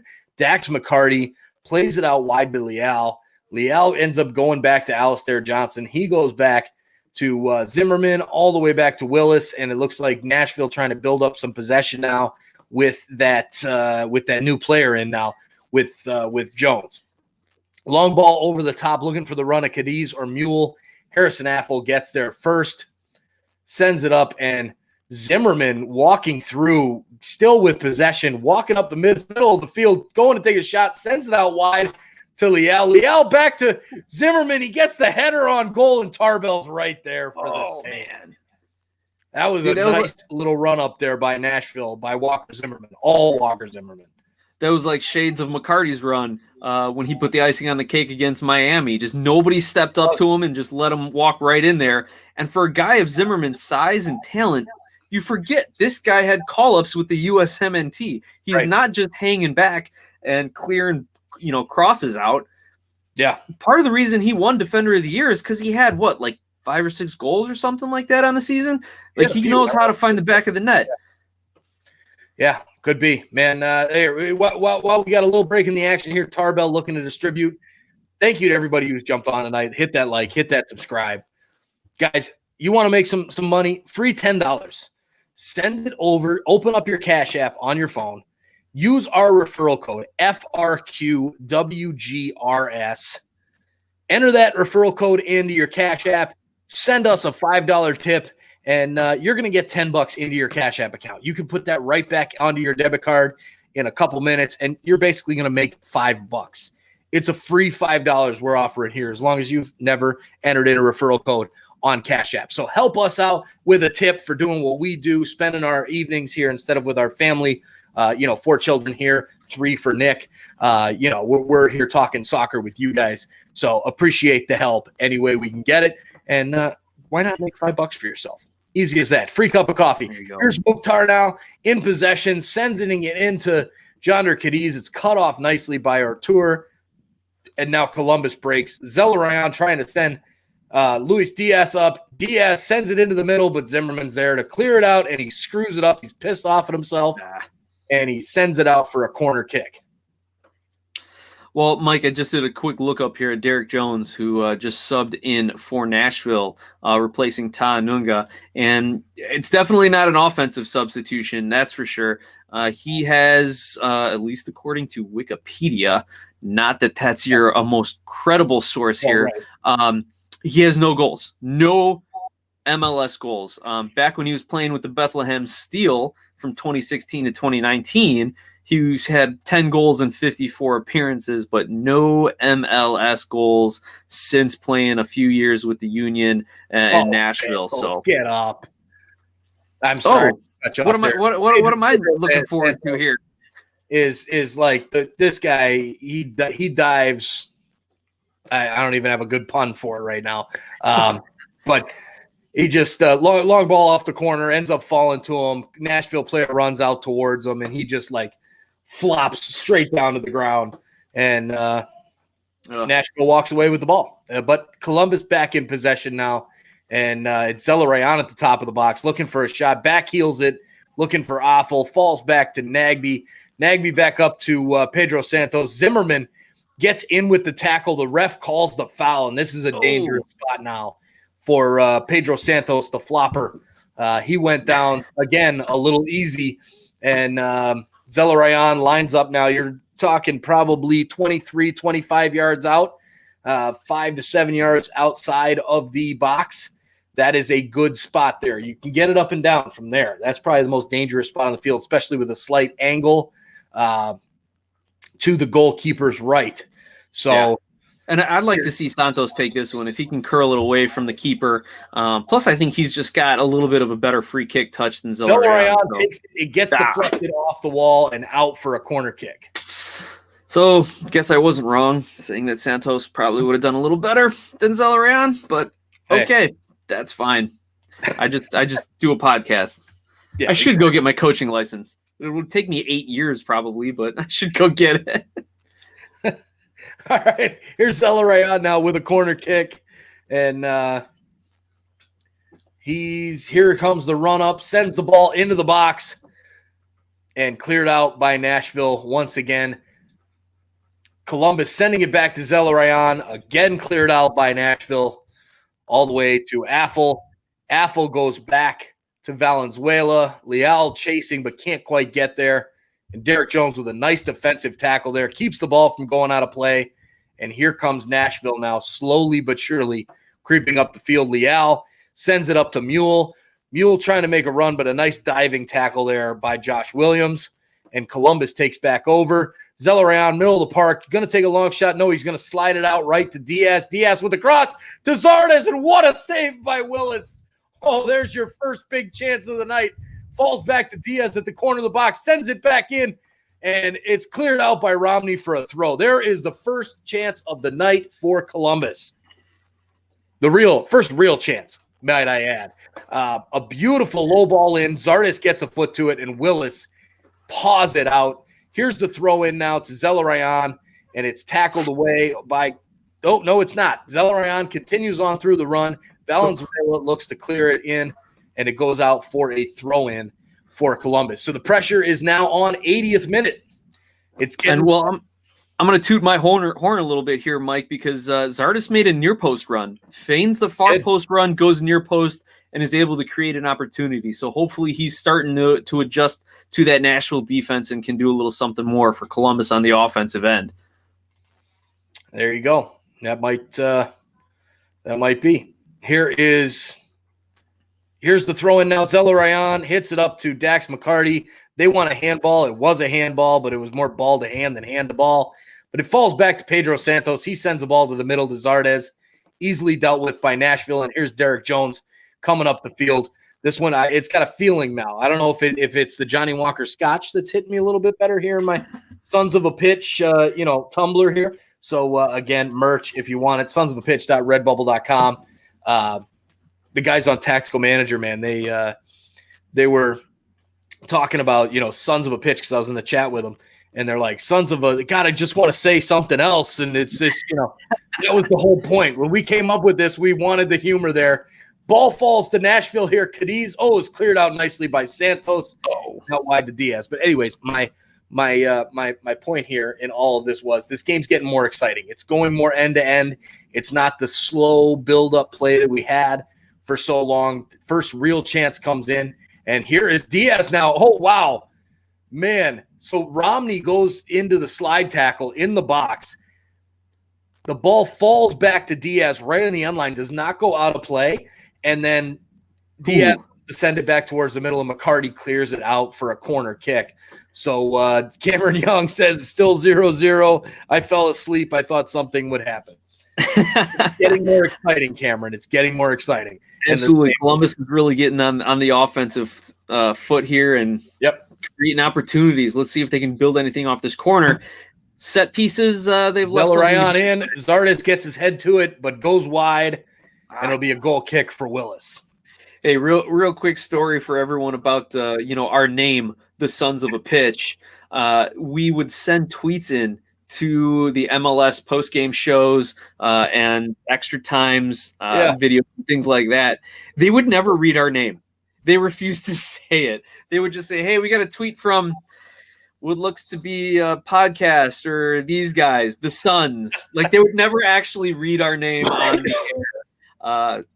So I maybe made an impression on them at some point. But they read the questions. They talked about our stuff. They read the questions. Yep. They never said our name. No, I love it, man. Like when I wear my shirts out, and I got a mask because we sell those as well on Redbubble. Hell, I might as well put it up here. But we've got masks, we've got shirts, we've got socks, we've got cups, all this stuff. And you know what? You really get a kick. When I wear this stuff out in public, man, like I'll go to Walgreens and the lady at the front will just start laughing. And be like, what? That is the coolest thing I've ever seen. Like it's there for a reason. We named ourselves the Sons of a Pitch for a reason. Because it's a pitch is a soccer field, and why not? It's funny. That's where I grew up, Mike. Nick and I were funny guys. Away from home. There you go. So here's Nashville gets a long ball in. Little bit of trouble for Tarbell handling it, but it falls to his own player, so that's good for him. And here's Zardes now in the middle of the park trying to get a long ball sent up to him. Romney and Lovitz having some communication issues. Lovitz clears it up to Zimmerman and sends it back up the middle of the field, only as far as Darlington Nagbe. And here come the Crew again. 84th minute, guys. It's getting closer out here, closer for a Columbus goal. I'm liking the energy, Mike, and as a fan and a viewer and a neutral, what I'm liking even more is there's not like bodies flying around, hacking people, dangerous tackles. Like, it's all within the realm of the game. There's a lot of energy. There's a lot of deep runs. There's still a lot of miles left in these legs, but they're not hacking at each other. This is a good game to watch. It's funny. You were saying it was boring earlier. I kind of was thinking it was more like a pitching duel, right? Everyone loves when no one's hitting balls because it's a pitching duel. Do we get a no-hitter? I love goals as much as the next guy, but it was fun to kind of see how these two teams were going to try to pick each other apart, and now they've flipped the switch. Now we've got energy, we've got excitement, we've got runs, we've got some better opportunities, and neither team is going to want to give up a goal here late, but both teams are still going for it. So this is great. Absolutely. So Top Scorer joins us as well. And Daniel on Facebook says, nice merch. Thank you, Daniel. Go get some. It's the holidays, man. We've got lots of this is when our merch sales really kick off is the holiday season. And Cameron Young says that travel mug will be on my Xmas list. Absolutely. We've got Juan Munoz on YouTube here. He says, hello, Gordo Ito. I think Gordo is fat, isn't it? Yeah, my Spanish is a little rusty, Mike. Yeah, it's a little rusty, but hey, that's it. You know what? I'm big. I don't give a shit. So thanks for the comment. Oh, wait, here he gives another one here. Ha, ha, ha, Gordo. All right. Nashville pressure, and we got Juan Munoz. He's He's our comedian here on the thread. Everybody. He is. And he's saying hi. He's like, hey, somebody pay attention to me. You did it. Being an asshole got you some attention.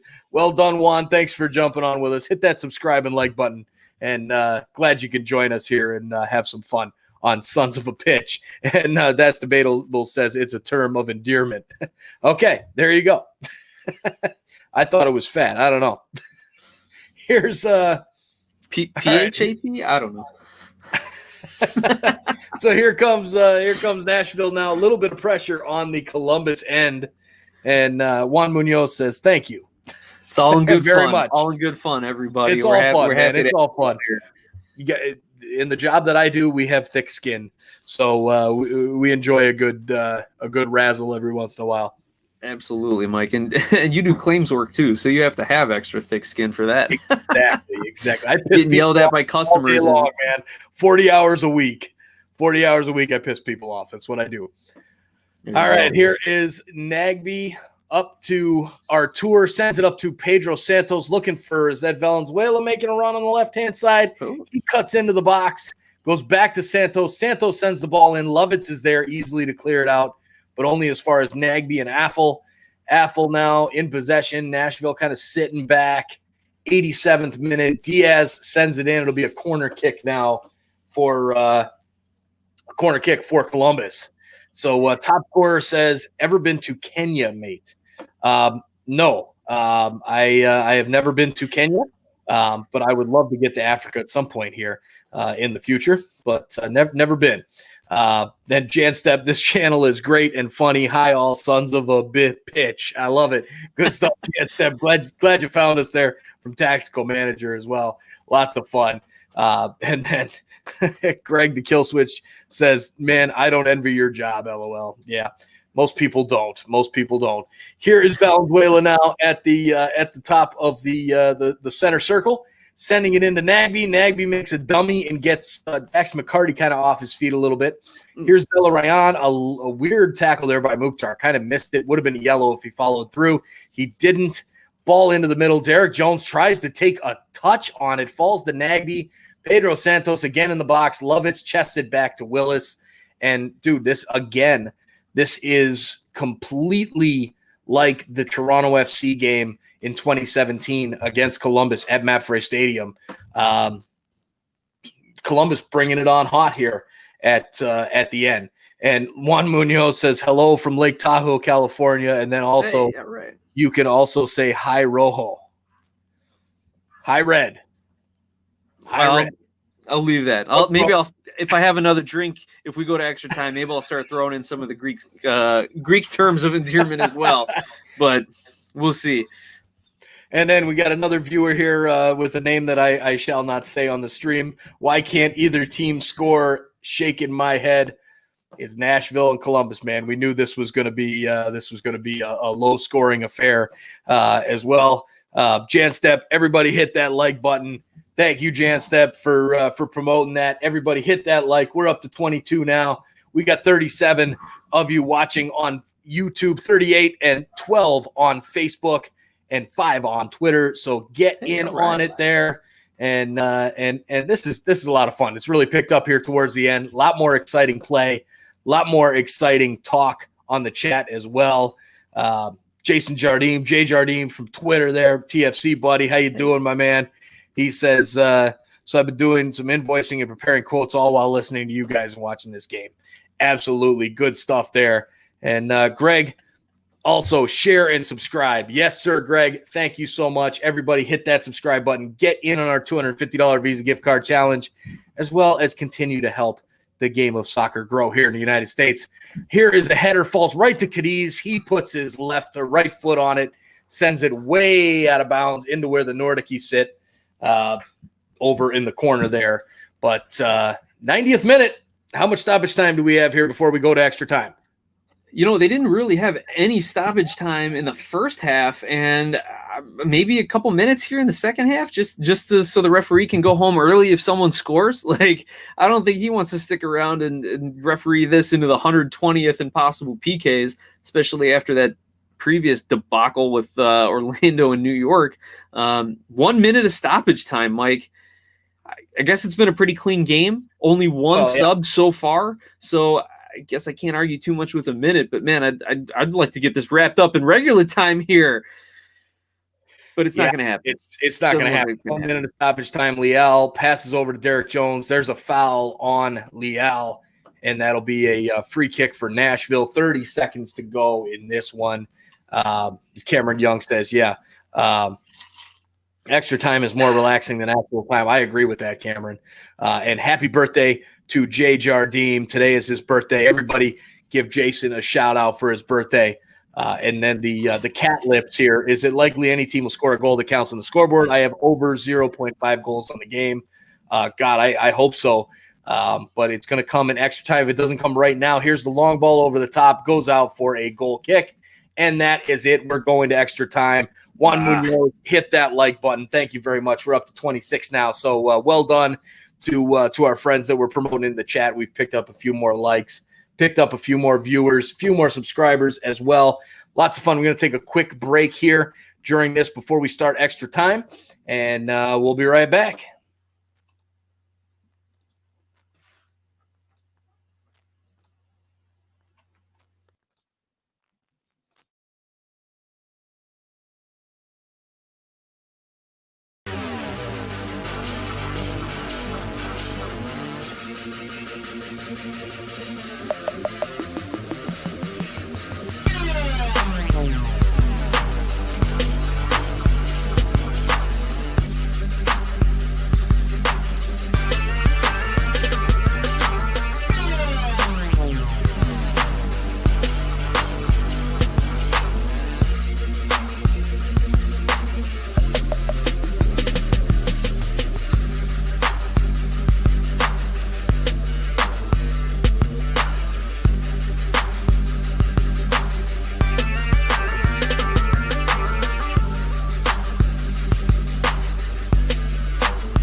We're back. A player comes in for Nashville. Washington comes in to the match. Here's Zardes right in the box. Cuts it back to Zelarayan. Takes a shot. Goes wide.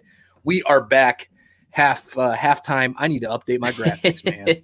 Yeah, Mike, we got a couple of subs. Time graphic as well. Yeah, we got a couple of subs. Like you were saying, Taylor Washington replaces Randall Leal, and Daniel Rios replaces Jonder Cadiz to begin this extra time. So those people who were saying Daniel Rios off the bench, stunner to win it, that card is now in play.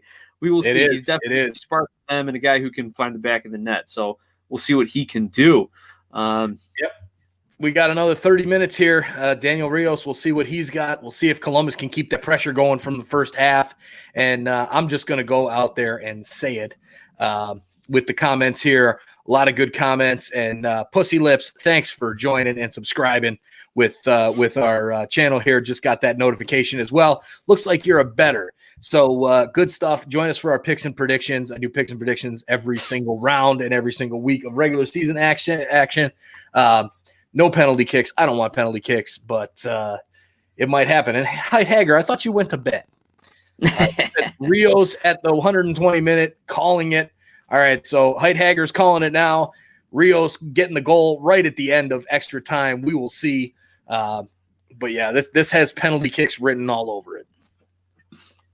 Absolutely, Mike. And what I expect, just like with most extra times, is teams are going to come out and play the first 15, really go for it. And then if there's still no goal, they're just going to sit back and go play for penalties. Nobody wants to give up the game winner in the second half of extra time. So we'll see if it unfolds like most games do when it comes to extra time. But, hey, who knows? Both teams still have lots of subs to use. You get the extra sub in stoppage time. You've already got the 5 subs as it were with the COVID rules. So you could see a dumping of the benches here to try and just bring in a bunch of fresh legs and try and run right past the opposing defense.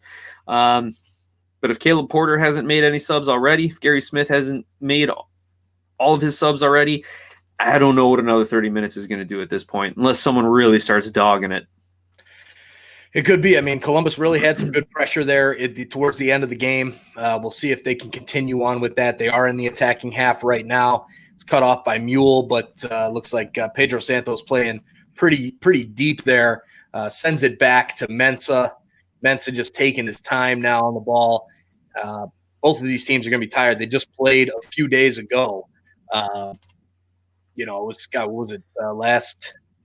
was it Wednesday or Tuesday or something like that? Or yeah, I think it was Tuesday when they played last. So definitely some heavy legs out there, especially going into extra time. Josh Williams plays it back to Mensah. They're still playing 1-2 with the center backs back there as Valenzuela sends it up, looking for Diaz. Diaz heads it nicely to Zelarayan at the top of the box, getting ready for the shot. A good defensive play there by Lovett. Gets a foot on it, but he doesn't get enough. It falls off to Artur at the top of the box. A shot and deflected out by Romney. It'll be a corner kick for the Crew. Greg, he says, "Come on, Crew, let's win this." It's looking they're looking like they're keeping that sustained pressure up. Yeah, for this extra time. Well, once again, you had all the offensive options like Jesse Zardes making runs away from the ball. He was going to the far post when the play was at the near post. So Columbus has to find something. If they're going to bring the ball that far into the box, you got to have a guy trailing just outside the 18 if you can't get Zardes on the far post. It's starting to get frustrating to see how everyone just kind of stops doing what they're doing once the ball gets into that 18, 20-yard area. Yeah, chance there for Columbus off the corner. Falls. Nashville ends up clearing it out. It'll be a throw for the Crew. Valenzuela. I update my scoreboard here because we're not in the 99th minute. We're in the 95th minute. Here comes Nashville now. Dax McCarty sends it up to number 23. I believe that's Washington. Now McCarty again on the ball, looking for a run. He sends it out wide to the left, right along the touchline. A long cross into the middle. Mukhtar with the shoulder brings it down. Artur in possession sends it to Nagbe, and Columbus breaks that one up. So we're back to more of the same here. Back and forth. A couple good passes and some possession for Columbus, followed by same for Nashville. I don't know why we would expect anything different in the 95th minute than we did from the first 94, but here we go again, Mike. Here we go. What do you think? Do you think Columbus can break this down? You thinking it's going to? Well, here's the thing. I could change my mind and be like, no, Nashville's going to steal it and go to penalties, and then Columbus will probably score, and I'll look like an idiot for waffling. But I really do think if Columbus could just have one little bit of offensive competency, and maybe that's a harsh way to put it. they're going to find the back of the net. Like, they haven't had but one or two quality opportunities all night, one shot on goal out of 11 shots. Like, they just need to do one little thing better, and Columbus is going to win this game. I'm going to stick with Columbus, probably at this point 1-0 now, but I'm still with them. All right, so 97th minute now, 96:35 on the clock. Mule. Nope, that's Alistair Johnston with the throw here for Nashville, sends it up. Santos gets his head on it. Derek Jones there to play it up to Mukhtar. A nice header there by Williams. Williams sends it up to Zelarayan. Derek Jones with good defensive pressure on Zelarayan, and now Nashville in possession here. Nashville real slow, real slow, just kind of taking that sustained possession and pressure that Columbus was throwing on them there, and just trying to calm things down at the back. Yep. And we got a question from Cameron Young, who's over in England there.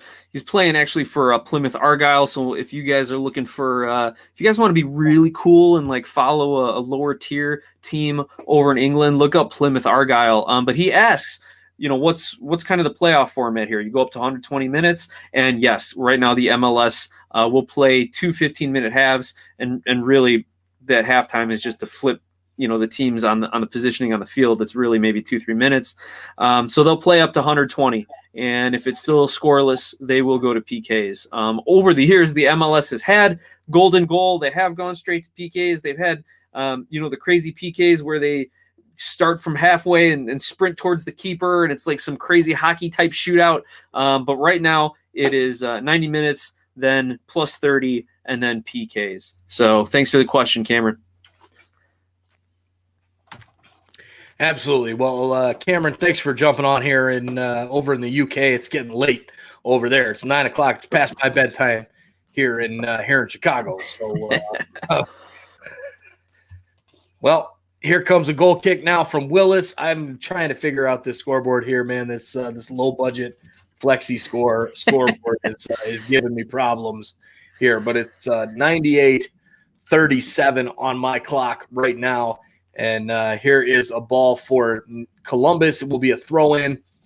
Valenzuela getting ready to take it for them, sending it upfield. Looking for Zardes. Falls to Zelarayan. Long ball into the corner for Zardes, making a good run. Romney chasing. Cuts back into the middle to Pedro Santos, and there's your goal. Columbus gets the goal. A beautifully well-played run there by Columbus.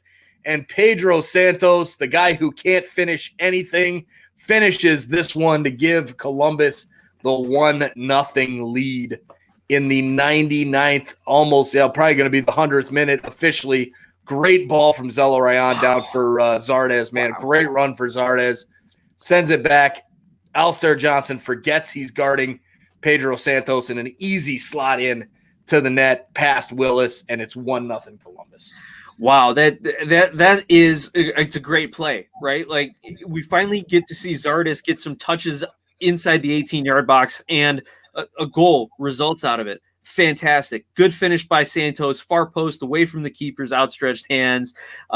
Greg, kill switch. You were saying it, man. Get Zardes the ball, and he picks up the assist on what could be the game winner, even though we know we've seen a lot later goals scored in the playoffs already. But, man, like, we saw the Nashville defense, they all collapsed into the box. They were all there trying to defend the pass, and Zardes was able to pick out Santos. So maybe questionable defending from Nashville. Maybe they were getting back into position and just saying, okay, let's see if Zardes can beat us. Well, he did. He took full advantage that time, and just a great pass and a better finish.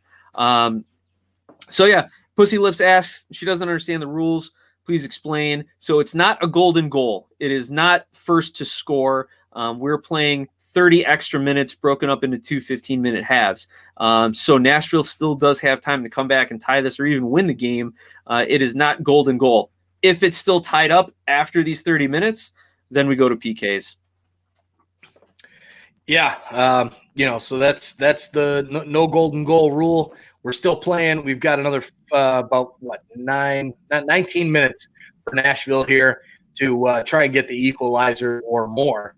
Here's a ball into the box, and Mule and looks like Daniel Rios get a little bit of miscommunication there, and the ball falls to Andrew Tarbell for the save there for Columbus. So there you go, man. Here comes Nashville again. They're not giving up that easy. This could be a Columbus, New England. Could be a Columbus, New England. It feels like the 90s all over again, right? Feels like the late 90s, Columbus, New England. Here we go. Thank you so much. I'm not a girl, by the way. Oh, excuse me. Pardon me. Assuming things. Here's Zimmerman now. Sends it out wide. Jason Jardine, will that Nashville shape fall apart now? They must press. It might. It might. Here is Columbus now breaking it up. And Zardes sends it up to Zelarayan. 103rd minute. I will reset. Oh, here's a through ball to Zardes. He's in on goal. Slots it past Willis. And it's 2-0 Crew. They've opened it up. They've broken down Nashville. And good night, Irene. Nashville's Cinderella story looks to be over here. Man, 2-0 Crew. Zardes gets it. And there is fans in the stands there for Columbus. I thought it was funny. The last game that they played, they didn't have any fans because of the spike in COVID cases. Now they have fans in the stands. Maybe it's family. I don't know. But Zardes gets it through. It's 2-0 Crew. This one's done. Yep, and the question of, is that going to break down the defensive shape of Nashville, trying to push it? Where was their star center back, Walker Zimmerman, during that play? He was in Columbus's 6-yard box trying to get on the end of a cross and could not recover. Even if he tried to recover, I don't think there was any way he catches back up to that play. And Zardes takes full advantage of it. I mean, the guy, this is what he does, right? He scores the ones that he needs to score, or that he can score, and every now and then pulls a rabbit out of his hat and scores a few others. So excellent. And as Greg says, Zardes and Santos hooking up has been like a great combination all year. Absolutely. When you have the quality of finishing that Zardes can provide for you, you're that much more confident playing him the ball. So great work by Columbus here all around. Still 17-ish minutes. Nashville could still do something here. But, Mike, it seems to be that they've got the emotional letdown starting to creep in. Yeah, it's pretty much done. I mean, unless Nashville gets something back here in the next minute or so, it's going to be hard for them to get back into this game. Now Pedro Santos on offense. We got a new subscriber, Dan Garinger. Thanks for subscribing to our channel. And everybody else that's on there, make sure you guys hit that subscribe button and hit that like button as well. And while you're at it, get yourself a free $5. Use our referral code to Sons of a Pitch Soccer on Cash App. It's just that simple. All you got to do, enter our referral code, send us a $5 tip, and you will get $10 from Cash App. We've already had one. I believe Thomas had done that tonight. So get on that. Help us grow the game of soccer here in the United States of America. Definitely appreciate all the help, everybody. Thank you very much. Sure. Go ahead. I was going to say to we also are on Patreon. If you don't want to set up the Cash App, you can find us over on Patreon as well. Wanted a quick shout out, Dan Garinger. Thanks for the subscription. And he says, "Damn, missed both goals. Dog needed to go out." So yeah, isn't that how it happens, right? Right when you think you can take a quick break is when all the excitement happens. But go back, find the replays. It was some excellent buildup by Columbus there. And Cameron Young, thank you for joining us, man. Have a great night and keep putting in that work with Plymouth Argyle, man. Jan Stepp says, I knew it. The yellow crested club will win this. You were spot on. Well, Nashville, I think, is technically gold, but who's good track of that, good right? And here we got on Facebook there, Nana Kwaku. Did you know there are 4 Crew SC players from Ghana? Mensah, Harrison, Zardes, and Boateng. Yep, Ghana definitely represented with the Crew. And everybody on Facebook, on Twitter, head on over to YouTube. get subscribed, get entered into our 1,000 YouTube subscriber challenge. Here's a free kick, last action of the first half here, in for Nashville, and it's cleared out by Columbus, and we're going to head to the second half of extra time. 2-0 Crew. They just got to hold fort now. Absolutely, and they can, and they've got subs. They can bring in fresh legs. They should be able to kill off these last 15 minutes fairly confidently. Couple quick things to follow up on some of these comments from Nana Kwakwa's comments about the Ghanaian players for the Crew. I think there was actually a program in Ghana that really built up soccer for a while, and you see a lot of those players coming over to the MLS and the USL. And Ghana, excellent national team. Excellent national team. How good are they this year, though? I haven't kept up with them recently. I don't know what they were doing in the African Nations League, or if they're going to qualify for the World Cup again. But very, very good, very respectable, and typically an excellent national team. Also, getting back to the yellow-crested teams that win, technically Nashville's crest is electric gold. Technically. But hey, Mike, you're the guy that goes with the eye test, so I'll just go put that out there. I'm not gonna short sell Nashville with their big crest reveal where they said we're electric gold, paying homage to the music part of the Music City. Yeah, you know what? Whatever. You can see it on their faces, man. They're showing these guys, and they're just looking shell shocked. I mean, they were close. I mean, they were holding on there. They were playing good defense. And just a great run by Zardes, and a great ball from Zelarayan. The big guys, right? That's what it always comes down to. And then a goal by Pedro Santos. That's what it comes down to. It always does. That's, if your DPs perform, if your big-time players perform, you get it done. That's how it works in this league when you have a salary cap. And make sure you listen to our regular episodes. We talk about that all the time with the salary cap and competing in CONCACAF and all that business. Second half now underway, second half of stoppage time. I got the scoreboard fixed. We're back here. Jay Jardim says, you guys doing any live games tomorrow or on Wednesday? We will be doing a game on Wednesday. It will be the Minnesota and Sporting Kansas City match. So Wednesday night, I forget the time on it, but thanks for bringing that up, Jason. We will be doing the live for Sporting Kansas City, Minnesota, and good turnout tonight so far on this live as well. That one is 8:00 Central Time, and Sporting Kansas City, a heavy favorite in that one. Yeah, which is surprising because I mean, you saw they performed against San Jose. It wasn't great, so Minnesota's much better than San Jose. Here's Mukhtar at the top of the box, sending it out wide to Washington, trying to make a couple moves. Sends it in. It'll be a corner kick for Nashville. So a nice little move there from Washington. Gets the corner. Nashville's got to get something going quick here if they want to get back into this one. Julian Edelman, thanks for joining. Julian says it was offsides on the second goal. I'll have to look at that. Here's a nice punch there by Tarbell. And Nashville still in possession. Zelarayan with a good defensive play there in his own half. And he's in possession now. Sends it back to Santos. Santos bumps it upfield. Goes out of play. Or does it? Nope, it doesn't. Nashville now. Dax McCarty in possession. Over to Derek Jones. Jones sends it over to Lovitz. And you can always count on Daniel Lovitz to send in a shit ball. And he does just that. But Nashville recovers. A step there from, I believe that was Artur. And Nashville player goes down, but nothing there.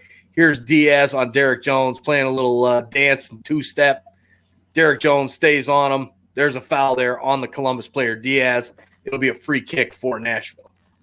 So, hey, real quick about Tarbell. I mean, he answered all my questions about whether Columbus's goalkeeping was going to be in sync and was going to be able to work with their defense. He's had a really good game. He's come up with some saves. You saw that big punch out right there, commanding the box, even in this late stage of the game. this is his first year with the Crew. He spent the last 4 years with San Jose and only was a starter for one of those seasons. So it wasn't even the starter this year for the Crew. He's played in 7 matches, starting 6. So he's got a little league experience, and he's really coming into his own in this game. It's great to see a backup keeper really play well in a high-stakes, high-pressure playoff game like this one. So good on Andrew Tarbell, the 27-year-old from Mendeville, Louisiana. And Boateng coming in for Columbus.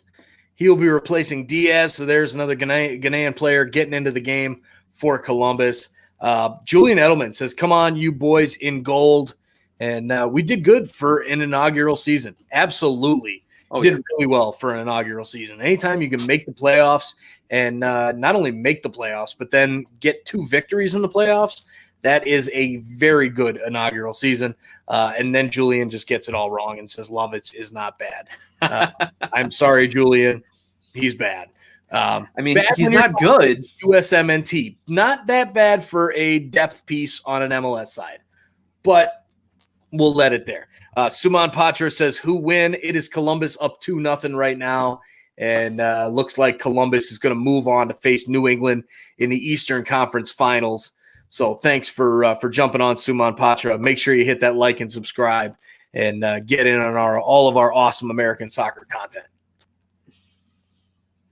So here we go. Columbus eating up a little bit of time with that substitution, taking their time getting the ball restarted, and then, just content to kind of let it sit and knock it around. Yep, absolutely. Nashville sends it upfield, falls to Columbus. Here's Harrison. Sends it up to Zardes. Zardes over in the corner. He's just going to take this one to the corner and let it ride out. Ball ends up going out of play. It will be a Columbus throw. And Columbus just kind of eating it up, trying to walk out with that 2-0 victory. Julian Edelman says you should try to play Soccers. All right. I don't know if that's a response to the Daniel Lovitz there, but, then Heidhager tune the music in Columbus, Ohio, Nashville. Okay. Julian says, I wish we could have played Orlando, but we have to play Columbus. Yeah, definitely would have been better to play Orlando than Columbus. Columbus is a better team. That is for sure. But a great season for Nashville. Oh, no doubt about it, Mike. And they got to be really happy with what they have. And I think they've set themselves up for the next 2-3 years. And, it's something that I've said in looking at some of these teams who come into the league and make the playoffs. Like, making the playoffs isn't hard. It's continuously making the playoffs. Right. Every expansion team has made the playoffs with the exception of Orlando in their first 3 seasons. But do they go back to the playoffs? Rarely do they. We've got Atlanta and LAFC being the exceptions. So hopefully Nashville can sustain this. I think they can. They've got a great roster. They got veterans. They've got international players. They've got young guys. They start to transition their roster away from veteran guys like a Lovitz, like a Muyl, and like a McCarty. And then you start to bring in some new guys as you develop talent or bring in some other international DP players. I think Nashville is going to be just fine, especially with Gary Smith at the helm. Yeah, I agree.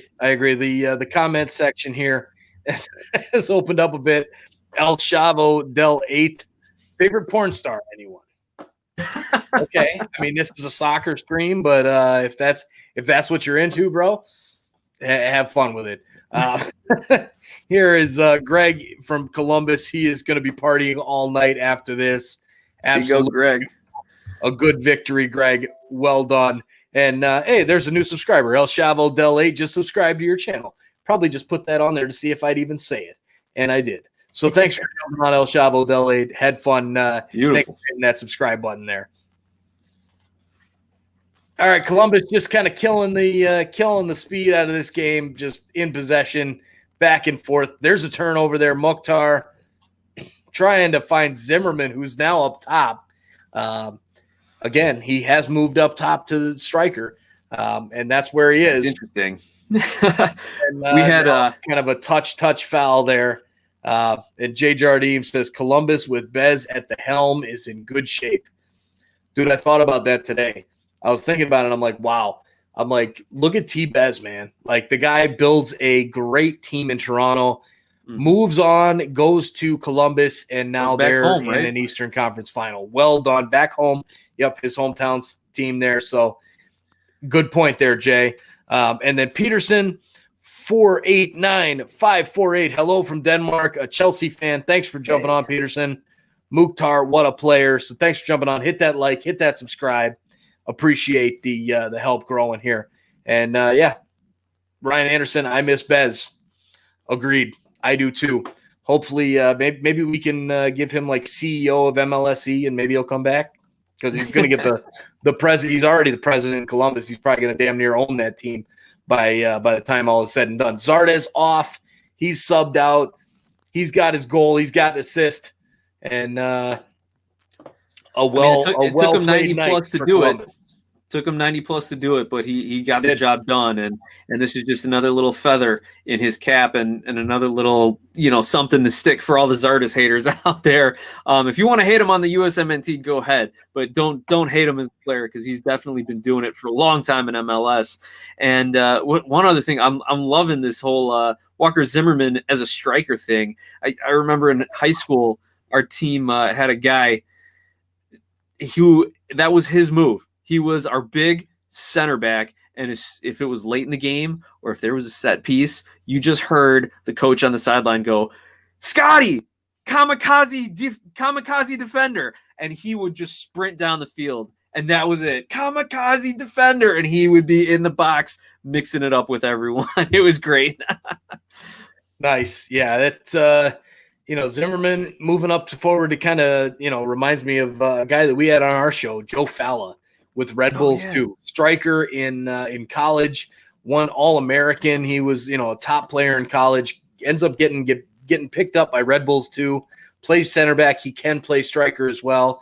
Really tall, athletic, strong soccer player. So I've been talking to Joe back and forth over text, and just in the off season, we're going to touch up and kind of talk about his first season on the as a professional player. So, Joe Fowler, if you're out there watching, we're coming for you, man. Peterson, it was very sad to see Mukhtar go leave my club, Brøndby IF.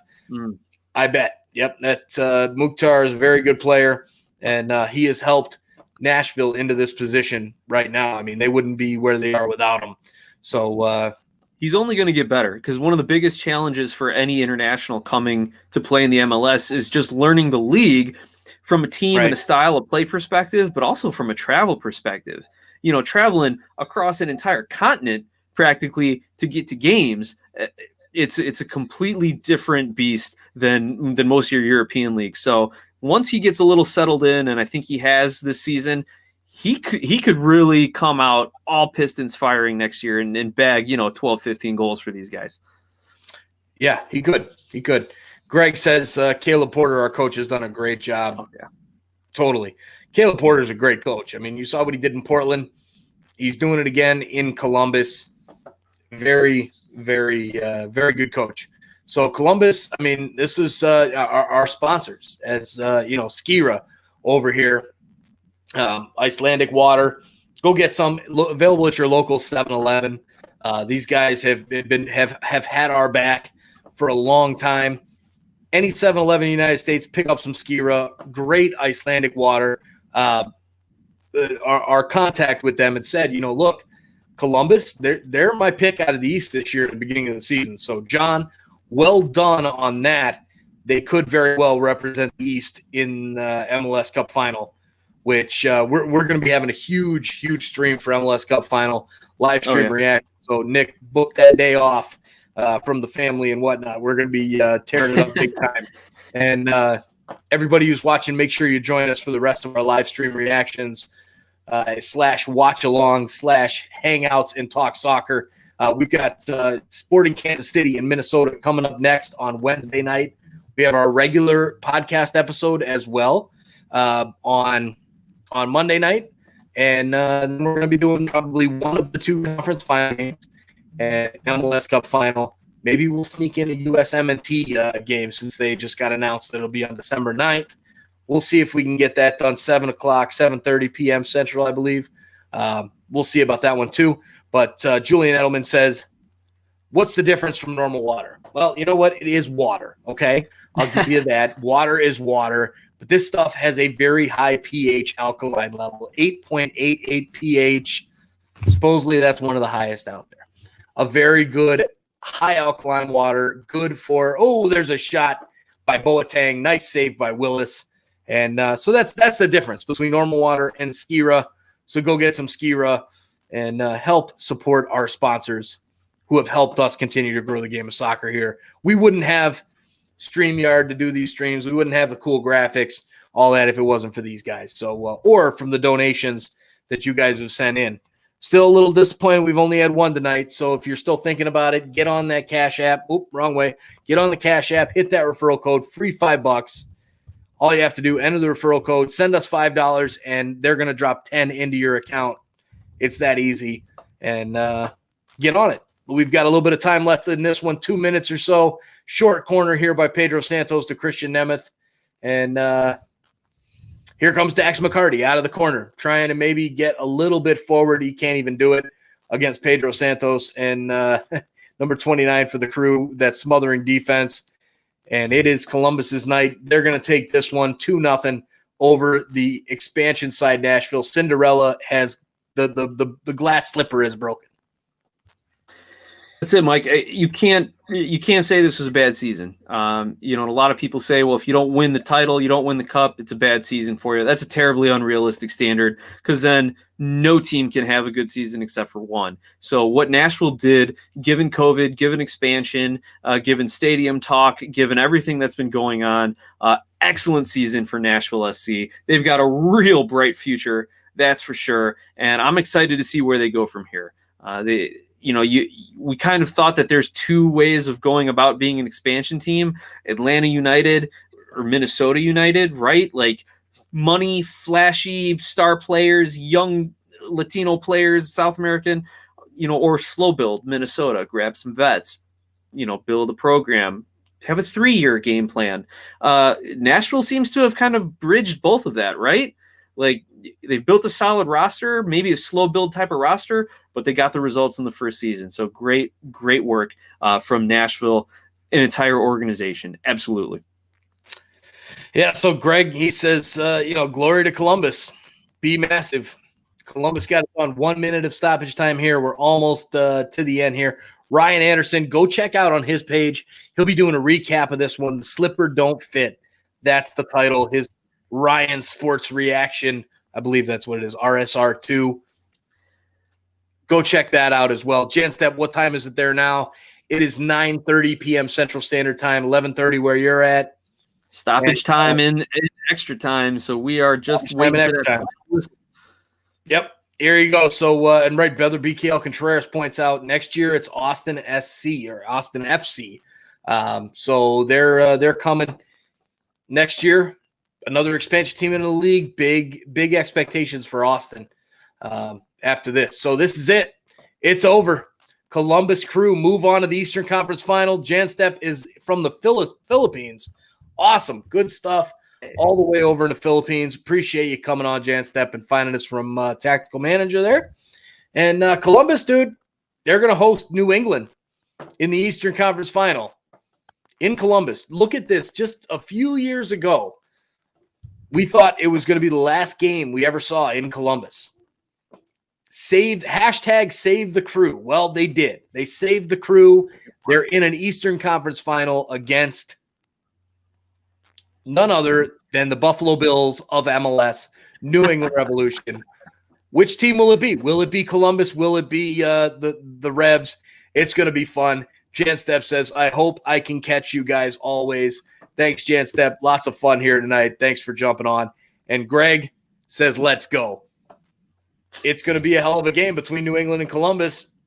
Both my picks were wrong. I lost $200 out of these two games. I had Orlando and Nashville to win, and they didn't. So, hey, you know what? That's how betting goes sometimes. But overall, a lot of fun. Columbus, the deserved winners in this game. They did hold the game. They did play extremely well, and they go on. Final thoughts, Nick, before we wrap this one up.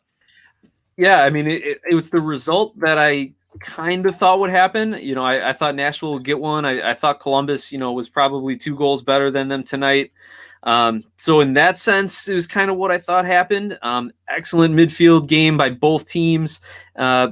I wish there would have been a little bit more creativity in the final third, and I think that's what both teams are going to look at. Despite Columbus's 2-0 victory, they've got questions on the offensive end that they're going to need to answer before they go meet that New England team who, as we saw with Carles Gil, Gustavo Bo, Teal Bunbury, guys who are all finding the back of the net in the postseason, they're going to need to score early and often in order to beat this Revs team. So we'll see if Columbus can address their offensive issues and put away the Revs to book a ticket to the finals, Mike. But that's my thought. Hey, good night to everyone.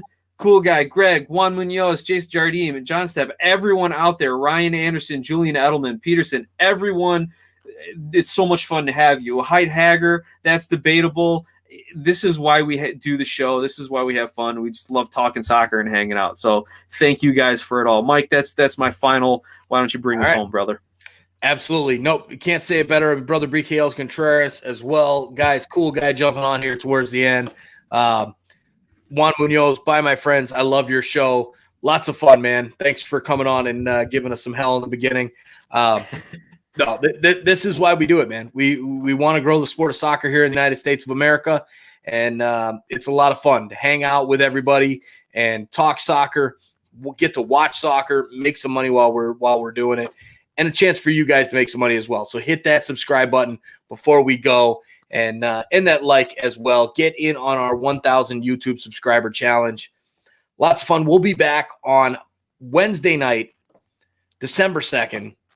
With, God, who is it? Who's playing? Minnesota United visiting Sporting Kansas City. We'll be live. We will have our regular podcast episode tomorrow night, Monday night.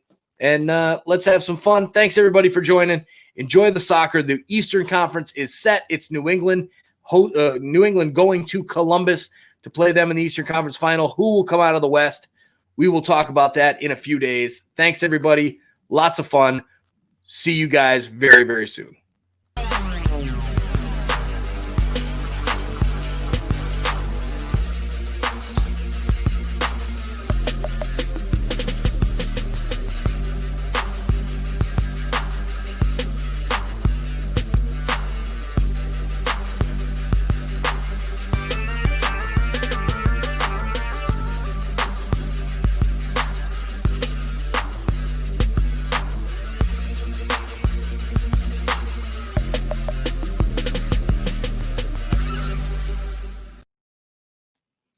Hey, so I just saw a chat come through from Juan Munoz. Can you say hi, Alden, please? Absolutely. Hi, Alden. How you doing? Thanks for jumping on with Juan Munoz. And there you go. That's it. Thanks for watching, everybody. Talk to you guys soon.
Bye.